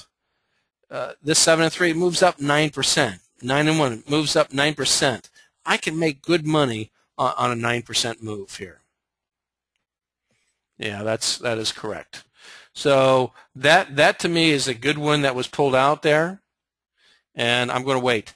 And actually, Dr. Scott also said about this one. He's waiting for the setup right here, and look at the movement this one has up here. Look at November 27th. in the middle of this move, it's a 9-1 moving up 14%. Can I move this? We'll just take off the reds and look at the positives. Move this to 20 days. 17% on a 20-day time period and stuff. So this is the time period to start looking at U.S. Steel. It's good stuff. This better be on your watch list. Okay. CLR. Yeah, CLR. This is okay. Okay. And here's the reason why I think CLR passes it. Okay. The correlation is okay. It's probably going to be around a higher correlation because it went down when it's supposed to go up. But having said that one, I see that it's starting to go up and it has a higher high. Here's the current trend at the same time that I'm supposed to start my upward seasonality. So if I started from this point on, see I have my overbought, oversold, overbought, oversold.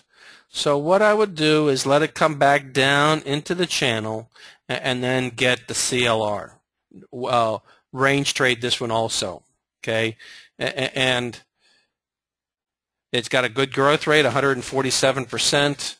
Coefficient is okay. It's 5-0 coming up here.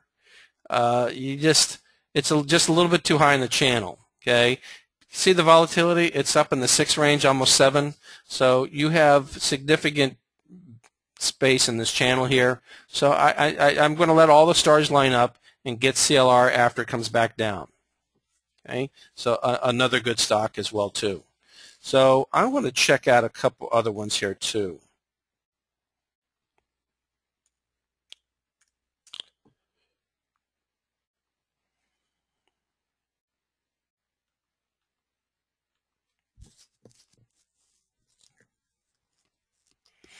Let this come up. Yeah, I'll have correlation too much. So we'll do that. Now let me show you one other thing on our website.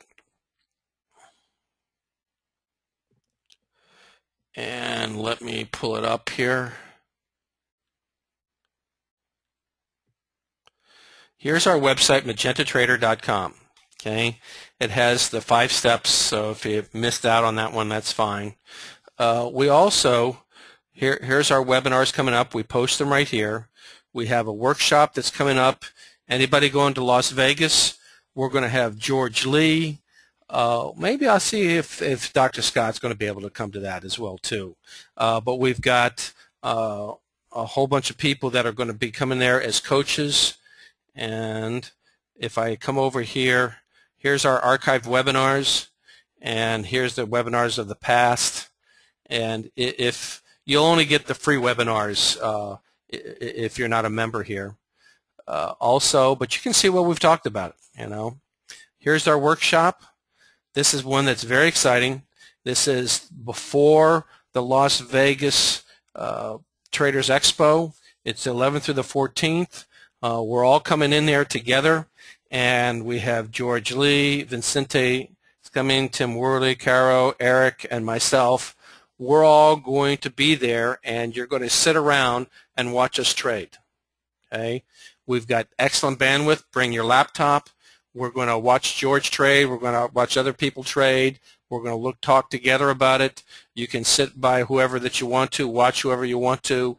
We're going to start at a half hour before the market opens. We'll also do a little prep work on Sunday from 6 to 10 p.m. So we're going to trade for, it's a 4-day class right here. If you're going to Las Vegas, what a thing to do if you could come in a couple of days early and make some money to pay for your whole trip and then some. And that's what our goal is, to make money on this trip. Okay? If you are interested in that, okay, we do have a products page. And the trading camp right there per person is $9.95. If you come as a couple, it's $14.95. Also, if you do not own the software, you type in Scott, Dr. Jeffrey Scott's last name, right? Type in Scott, and you'll see a couple things appear at the bottom. These 3 things appear at the bottom. We're doing a discount off of it.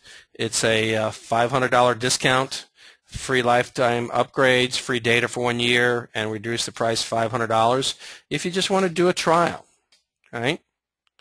You can do a trial for $495, and that reserves your price of $295. You don't take $295, you don't take $495 off the $295, but that reserves it, okay? And then if you have a competitor's upgrade, you can call the office. Office numbers is on the contact page. See if you qualify for that one as well too. We do have 30-day money-back guarantee on everything, okay? So if for some reason you change your mind, don't like it, tell us the color is pink, you don't like pink, that's fine there too. So see if I have any questions before I move on. And I've tried to move rapidly before we cover some new stocks. Good attendance right here. I love Sunday webinars when we're in the hundreds. Now, what we do is we're going to give you free data for 1 year. After that, it's $50 a month. Okay? And I try to make this, I only want people who are successful with this, and you'll know in a month, and that's why we do money-back guarantee on all of our products. Okay? If for some reason it's just not your cup of tea, or you had a bad week, or whatever the reason, okay, we want you 100% satisfied with this, and we've done very well with the software. You know, so is it still growing? Yes, and I do have one announcement that I'll put up. Hey, Eric, can you do one thing for me too? Eric is our lead programmer here, and I just what we're going to do is with the workshop, let me just show one thing here. And this is what Jeffrey is kidding about, but I have to find out when his birthday is. We have some workstations for the high-end users. The workstations are, we're basically building a supercomputer that we can do some back testing around the world. Eric and I have just completed some 4U rack servers, a primary and a secondary one. We're going to be installing them tomorrow. And can you put up on the website under news information of what we're doing with the workstations tomorrow? We hope to make sure that it's, yeah, we hope to not cause any inconvenience. But we're going to have to do some of the things during the daytime trading tomorrow, but we'll try to get it so it's very small inconvenience. So put that up on the news site. But these two workstations are rock and rollers, man. We just technology is fantastic right there. So it will also help Magenta as well as the workstations as well too. So I'm not going to get into the workstations on what we're doing with them, but it's some back testing. Obviously, Dr. Scott likes what we're doing with that one, and I'm going to try to include him as well too. Yeah. Like I said, the whole goal with the workstations is make some money with Magenta first, right? And we'll have our server here that's going to connect your workstations all around the world, okay? Now, they'll connect through the internet, but all the processing, right? And these things fly, right? And you can see what's involved with it right here. But they're all connected, so it's one supercomputer working on the same task. Because each of them have 8 processors, each individual is going to be assigned certain stocks that they're going to process and constantly share information with the server and the rest of the users. So everybody will not, and it's not a cloud effect because now you actually have hardware. So if you want something that you want to work on that's unique, you've got a workstation there at your place as well too. Yeah, it's basically back testings and the strategy optimizations with artificial intelligence. And the artificial intelligence is the key to this to speed things up. Okay, so we are very proud of it. It has consumed us over the last month. We do have some things that we're working on with Magenta that will go ahead and address this week, but we've got this thing pretty well wrapped up now and shipping some more units out this week. Okay, let's go back to the software. Any questions of what we're trying to do? There's the contact information, products. We got users groups too around the country, and I want to get one in LA. So you can click on any one of these areas right here and find out information right here on who to contact and develop your own groups as well. We'll start to promote that a little bit more. Orange County is a primary for us that I want to get going, and one of the things too is I'll support the group, especially I might come in the area, speak before the group, or we'll do some webinars specifically for your group.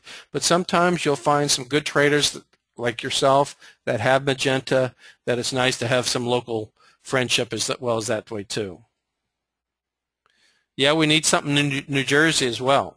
So if you have interest, it's self-explanatory. Go to that right here, and we'll support it too. And we have not done any advertisement, as it's all been word of mouth, and we will get to the point where we'll do some more advertisements, and the groups will get larger as well too. Okay. Let's do a couple other stocks. See if I have any other questions. Oh, North Carolina. I have one from New Jersey and one from North Carolina, so we need one in both. Okay. Of course, we've looked at Q-Core. Jeffrey mentioned Q-Core.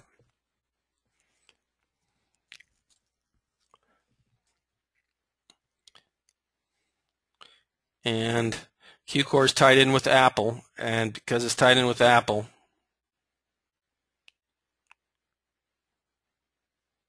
didn't make much of a move, and then as soon as I said, I was kind of annoyed why I didn't make a move with Apple, and look what happened this week with Q-Core. Good stuff on this one, right? Oh, excuse me.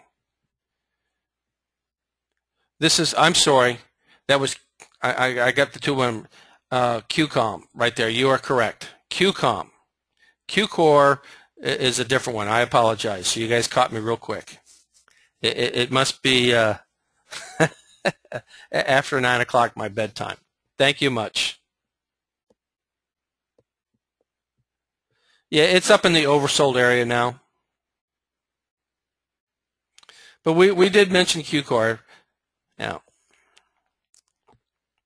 here's the other one I was talking about that I was annoyed at, QCOM.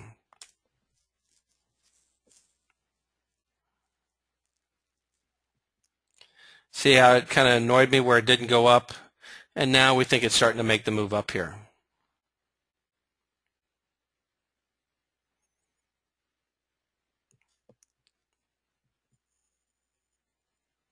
El Salvador. Yes, we have people from all over the world. We got some people in tonight from Singapore, Australia, someplace called Kamloops. Don't know what third world country that's in. But Central America is well represented as well too. You know, a country called Texas. Yeah, a good following in Central America, thanks to Vicente. And from the Republic of Bohol in the Philippines as well too. We cannot forget about Bohol. Kamloops, yeah, I'm aware where Kamloops is, so I just try to give the Canadians a hard time, even though I have Canadian blood in me. Okay, let's continue.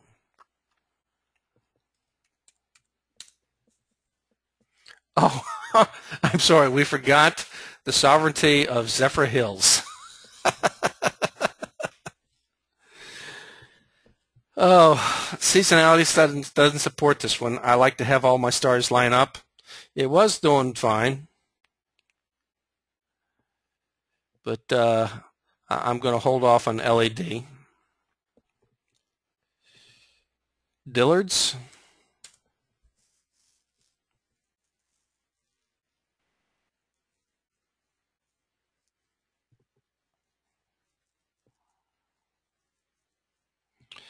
and ALXN.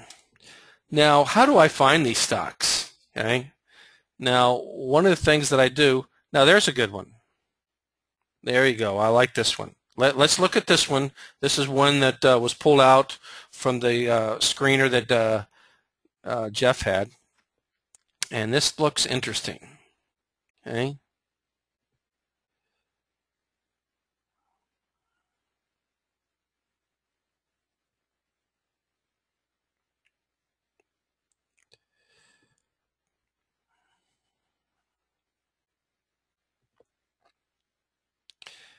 Not quite yet. I don't quite have 20 pieces of data here. But this growth rate's around 137%, and it's following the seasonality. So let's take off the seasonal line, and let's just look at the stock with the candlesticks. There's only 13 days, but let us follow it, move it up, and come back down again, and that will have around 20 days, and growth rate 120%. All the seasonal moves upwards right here. That is an interesting trade.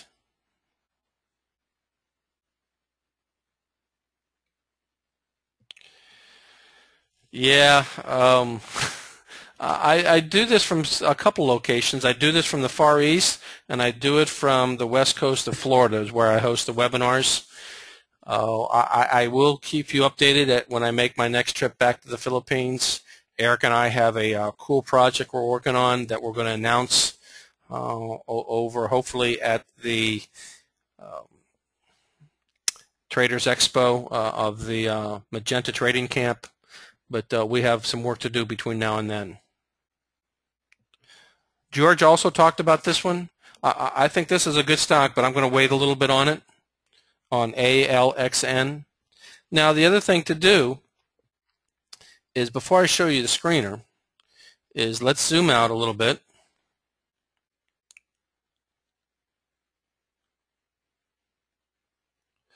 And let's go ahead and put the seasonal on this. Let's zoom out to about right here. Extend this to the future, but I'm going to take it from this current trend on. See if I can get it to match. See, I come close to match. So we're going to follow it to see if it stays along this current trend. Oh, THLD. Okay, we'll look at THLD. Thank Austin. Okay, we'll look at that one next. Thanks. Now, one of the things we can do is come over here, hit the plus sign, hit the option strikes, say OK. And this is an October contract. This red column here represents the right side, represents when it expires, and a 10-day warning system. So if I come over here to options and I'm looking at the 120s, here's a 120 that is 2 strikes out of the money, right? It crosses here at the magenta line well before I want to get out. I don't like to have my options the last 10 days. Time decay gets me.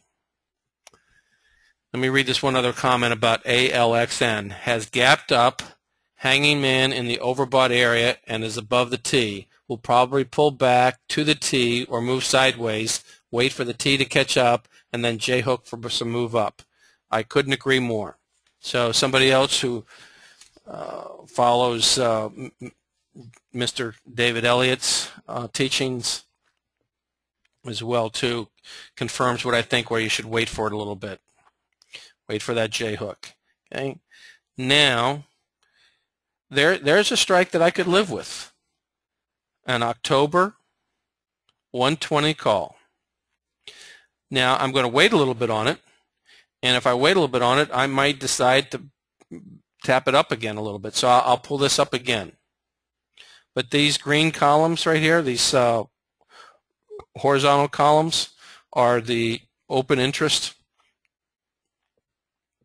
and we can see how that is. So, and we can see the numbers here.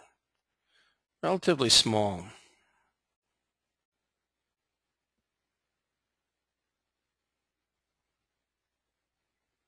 Is October's. Okay, let's move on. THLD.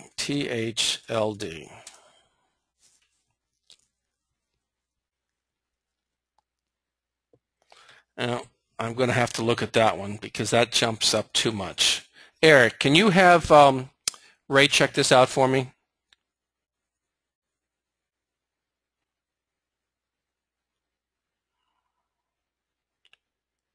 There might have been a gap in one of those ones right there. So check out THLD. Now, one of the things I can do, there's always a will, you know, so open this up.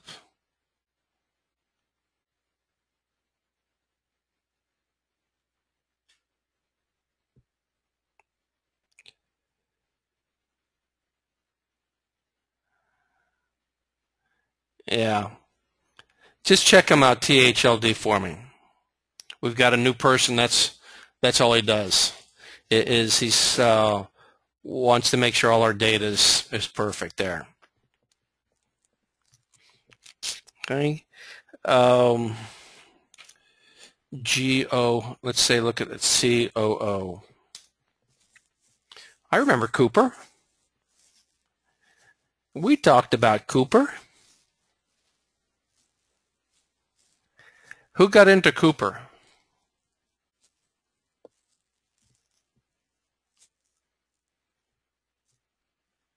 Good job. Other people? Good job. And this is a classic case that you're using the software properly on several fronts. Okay, I'm going to get on a soapbox for a second. Okay.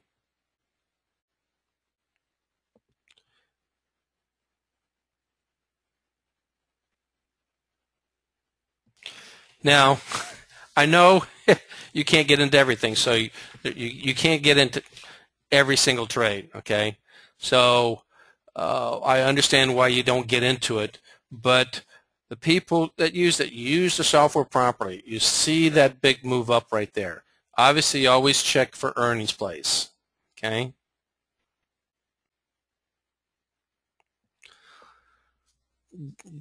You see that? It's supposed to move up around 9%, okay? And one second.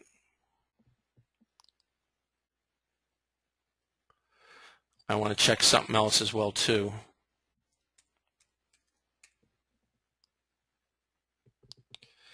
And this is where we line up all the earnings, okay? We see what the rate is, how much it goes up as well too, all right? Now, we predicted if it goes up, you got an 80% chance of going up, okay? If it goes up, it's going to go up about 9%, okay? What are we basing that on?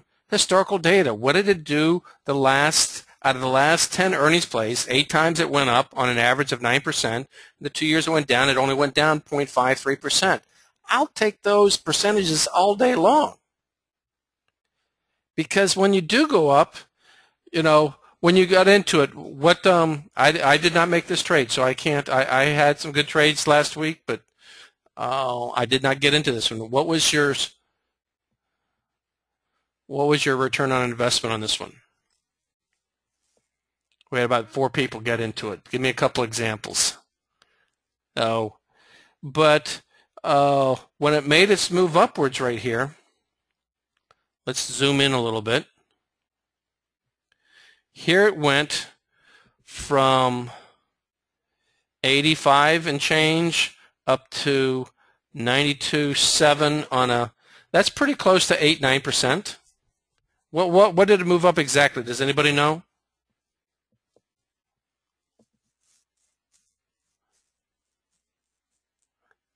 So it moved up around 10%, and we're guessing around 9%. Yeah. So not only, that's what I'm saying, a lot of these things, it also gives you a pretty good idea of how far it's supposed to go. So you can do a good job of predicting what strike that you want to get. And everything's lining up here. We have an upward trend here, right? Okay. Does the seasonality also go up? Yes.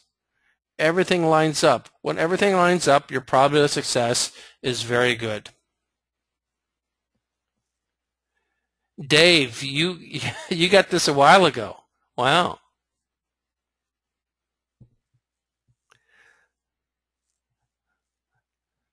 Somebody's at 8 times investment on this one. They got into it earlier. Good to have you with our group, Dave M. Dave, what are you doing in November? You should email me. We're going to have a ball trading together at the workshop. Excuse me, not at the trading camp. And George is going to be trading, and we'll talk to see if Dev is going to come up.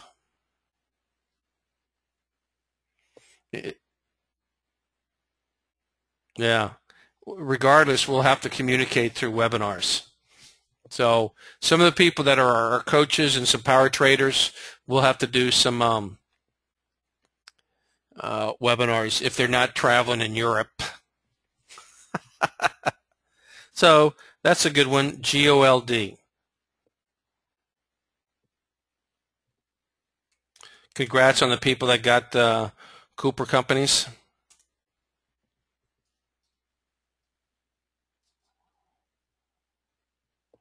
We've been talking gold. We've been talking silver. Why should we not be interested in that? One of the things I'll do is I'll do relative to current to bring these things together here. So it has them both overlapping at the starting point, not at the stopping point, not the starting point. Look at this. Do you see why we've been talking about gold for a while? Okay. We got a nice growth rate of 166%. On GOLD, coefficient of 0.9074, good stuff. Do you recognize the overbought, oversold, overbought, oversold, overbought, oversold? And guess what? It got down here on a green doji, and boom, it moved. It made its move up. So from 97 up to 114, a high of 114. Oh, that's good stuff.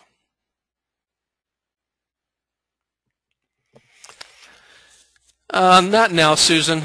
We're leaving the relative to current. We may change it so you can lock it in from today's date backwards. Okay, but let it come back down again. Is there a chance to get in on gold again? Yeah, look at this uphill trend. We got one right here, flat, another one up here. PCYC, I'm sticking with it. I got bumped out of this one, but I'm going to try to get back in. Here's our PCYC. Here's where I got stopped out. And you know, I got to stop at the channel. And we'll see if it just starts to keep on to moving back up again. But we made good money on this one. Even when I got stopped out right here. Why? Because look at the growth rate. 296%. A coefficient of 0.96. How do you not get into a stock like this one? Okay. So it's 10 o'clock now. We've been at this for about 2 hours. We could go on and on. I will, for the people who want to do 2 things, we'll see everybody Tuesday. We have about a 30% fill rate at the Magenta Traders trading camp. Okay. We do provide it up until the last 2 weeks. You can get your money back. So if your plans change, if you're not sure about your plans, you can click that to reserve it. There's the rooms. The rooms are $40 a night. There's your code that you put in if you want to do the rooms, and then you go ahead and click over. There's the information on the rooms. It's about 2 or 3 blocks from Caesar's Palace.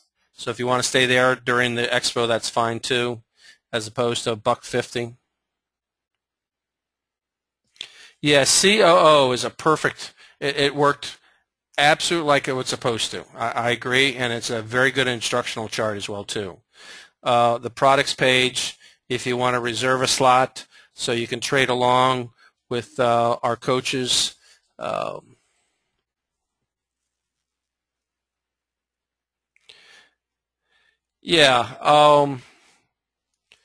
If you also have any questions, give me your information on, and feel free to use my personal email, and it's the derekpilger@hotmail.com. So that's a backup right there if you'd want to call, but you can call our phone number at the office as well too. And the blocks are long, but we'll probably have some type of transportation there too, so we'll figure it out.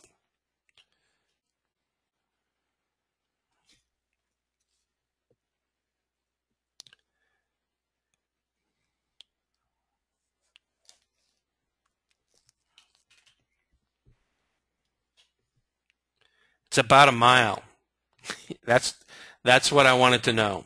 So, but you can decide if you want to just stay there during the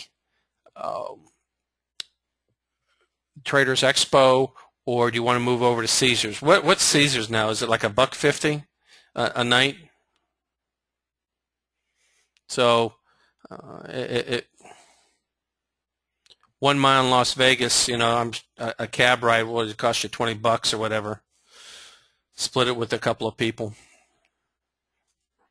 I think we could pile in about 8 or 9 people. $10 to $12, so whatever you want to do. Yeah, and so that's all good stuff. So if you want to trade with us, we've done a good job trading at some of these workshops that we've had. But this is designed to trade. We've got great internet. Bring your laptop. You can watch them trade along with them. And I think that's the next level in order to trade. I'd like to see if we can get Jeffrey there and see if he trades for a little bit. Yeah, for 15 small people, we can do $1 each for a $14 cab ride.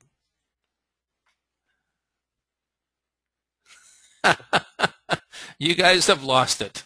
I'm reading the comments.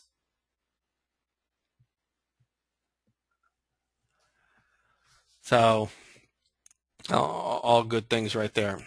And remember, the coupon is Scott, SCOTT.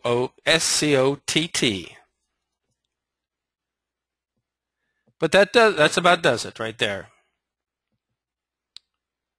What we'll do is I'll rent a van, and what do they call that van, that cab, where you have to answer questions, and if you answer questions you make money? I will have trivia questions together if we do the cash cab, but I will get a van, and we'll do that over, and whoever does the best, we will make sure that they have extra parting gifts right there. Or we'll have the doors open on either side, and if you get it wrong, they throw you out. Yeah. You are Steppenwolf era, Vonda.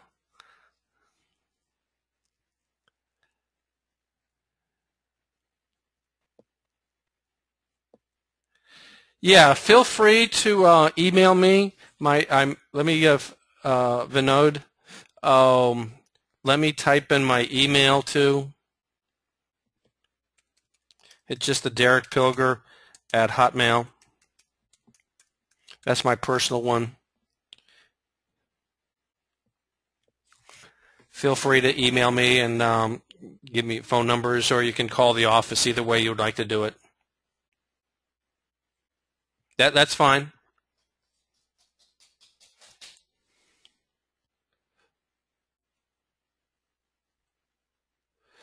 Oh, we're going to try to do presentations. I'll find that out, George, on hopefully tomorrow. But was it it's Thursday, Friday, and Saturday. I think I'm going to have a room on Friday and maybe Saturday too. I'm not sure. So if you can make either one of those, that's fine. In the afternoon, from like 2 to 5-ish is the time period that we're going to have room that we can do a presentation on.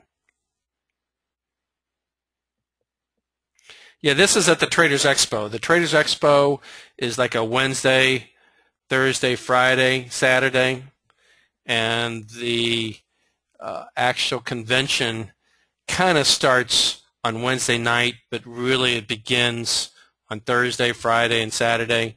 And so we're going to be also there at the show, and we're going to have a room that we've rented so we can sit and talk about trades as well too.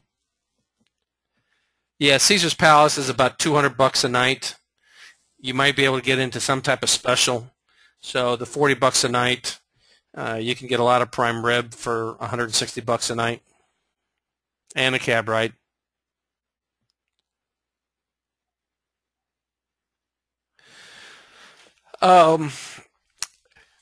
Somebody's asked me about Apple. Okay, I'm very good at seasonal software. I am no more than average about fundamental news. I do not have any crystal ball. Okay, I believe in the seasonality, and I try to pick and choose when I'm going to get in. Apple's going to go up. You're going to have to make your best guess on if you want to get in before the news or after the news on the fundamental news. So I have a very small area of expertise, and if I step out of that area, I start to become 50-50. And if I stay inside that circle, my probability is greater. I've learned this. Yeah, September, it falls. Apple does fall.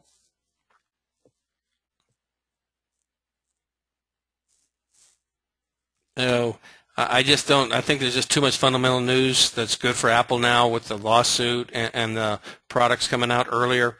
And typically, Apple goes up the week of October 7th because that's their product launch. They start their commercials at that same week, their Christmas commercials, and so they always boom up. Well, they've moved their products launch earlier than that, so it's going to be different than last year as well too.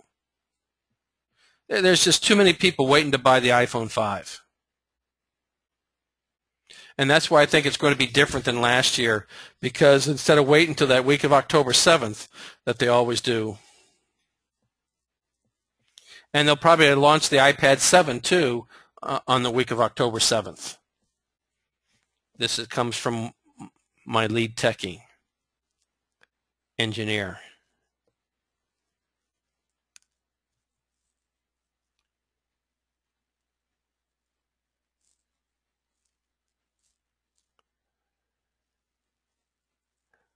Oh, no breakfast there, Susan, but I'm going to make sure that you're well fed, so anybody who attends the trading camp will have a full breakfast. Because we're going to be trading there, I don't want you to have to leave during breakfast.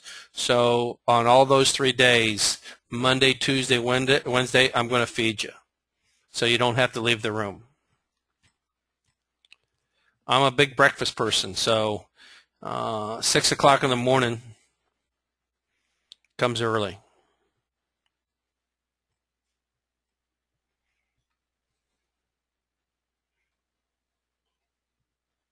Well, people there are important. They want to know if there's going to be breakfast. I think that's a valid question, and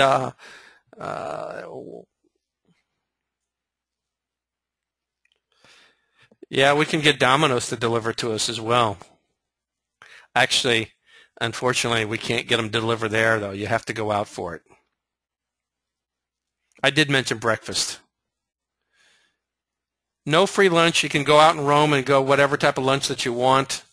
By that time, you know, I'd have to do the 3 hours difference. You know, the market's basically getting ready to close.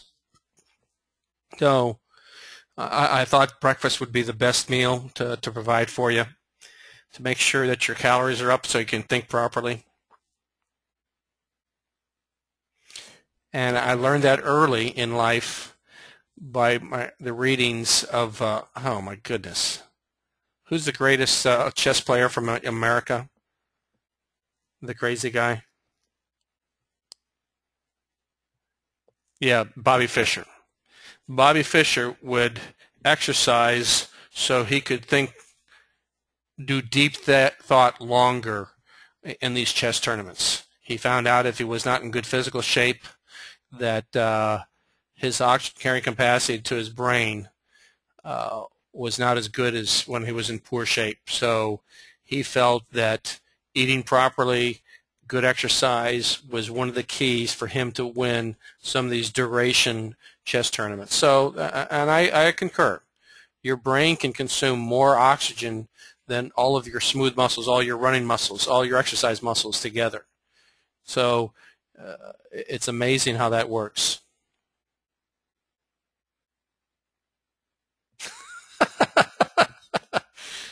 Eric knows some of my secrets here I cannot share.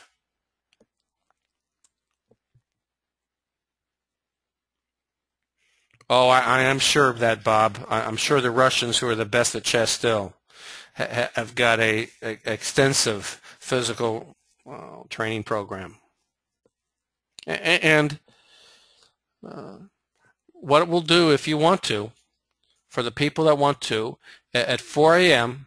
we'll go out and we'll meet and we'll do some laps around the Las Vegas along the Strip, and come back fully exhausted, shower up, get ready to meet. So anybody who wants to be into that club, I will get George Lee out there to meet you there. And he'll be running with the camera too, taking pictures of the people with dragging their rear ends at 4 a.m.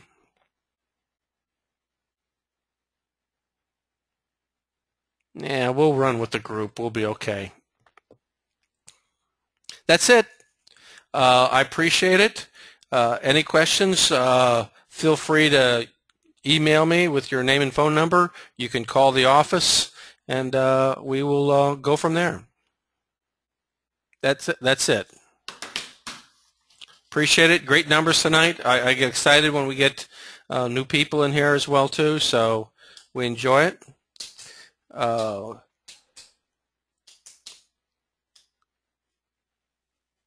VJ, good to see you there. I see all the people who've been staying with me for all these months that turn into years.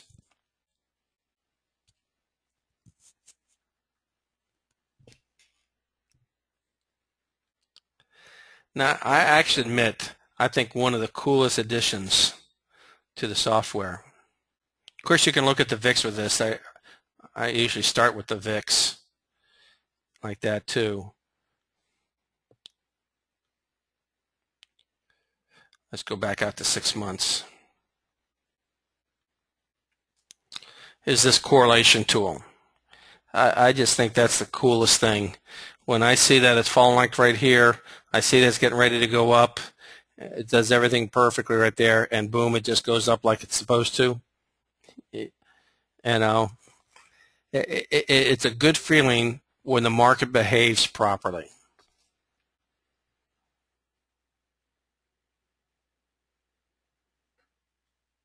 And thanks again, Jeffrey, for the presentation. Very interesting. Yeah, and it's also good when the market behaves and follows my red lines. I put these lines here in advance, and I'm joking here a little bit, but see, I extended them out to the future, and when they hit the red line and move the right direction, you know.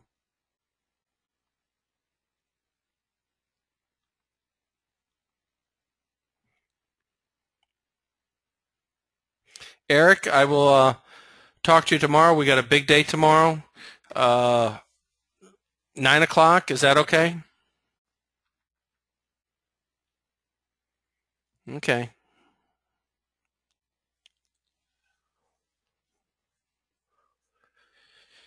If you have any questions about news, we're doing stuff on the server tomorrow. We think we've got a very good plan for it. We will put news up as we do various things. So if you have any questions, look at the news page, and we'll keep that up and going. Obviously, there might be a time period when that might be down, the website might be down, but we're talented, so it may be just for a short time period. So we appreciate the flexibility. This is end-of-day software, but try to get some trading in with Magenta if you use it in the morning. There may be no disruption, but we may have a little bit. You can also go to our website on Facebook. We have information on Facebook as well too. So Magenta Trader on that one. Eric and I, we got a pretty good plan though. So I think this disruption will be pretty small.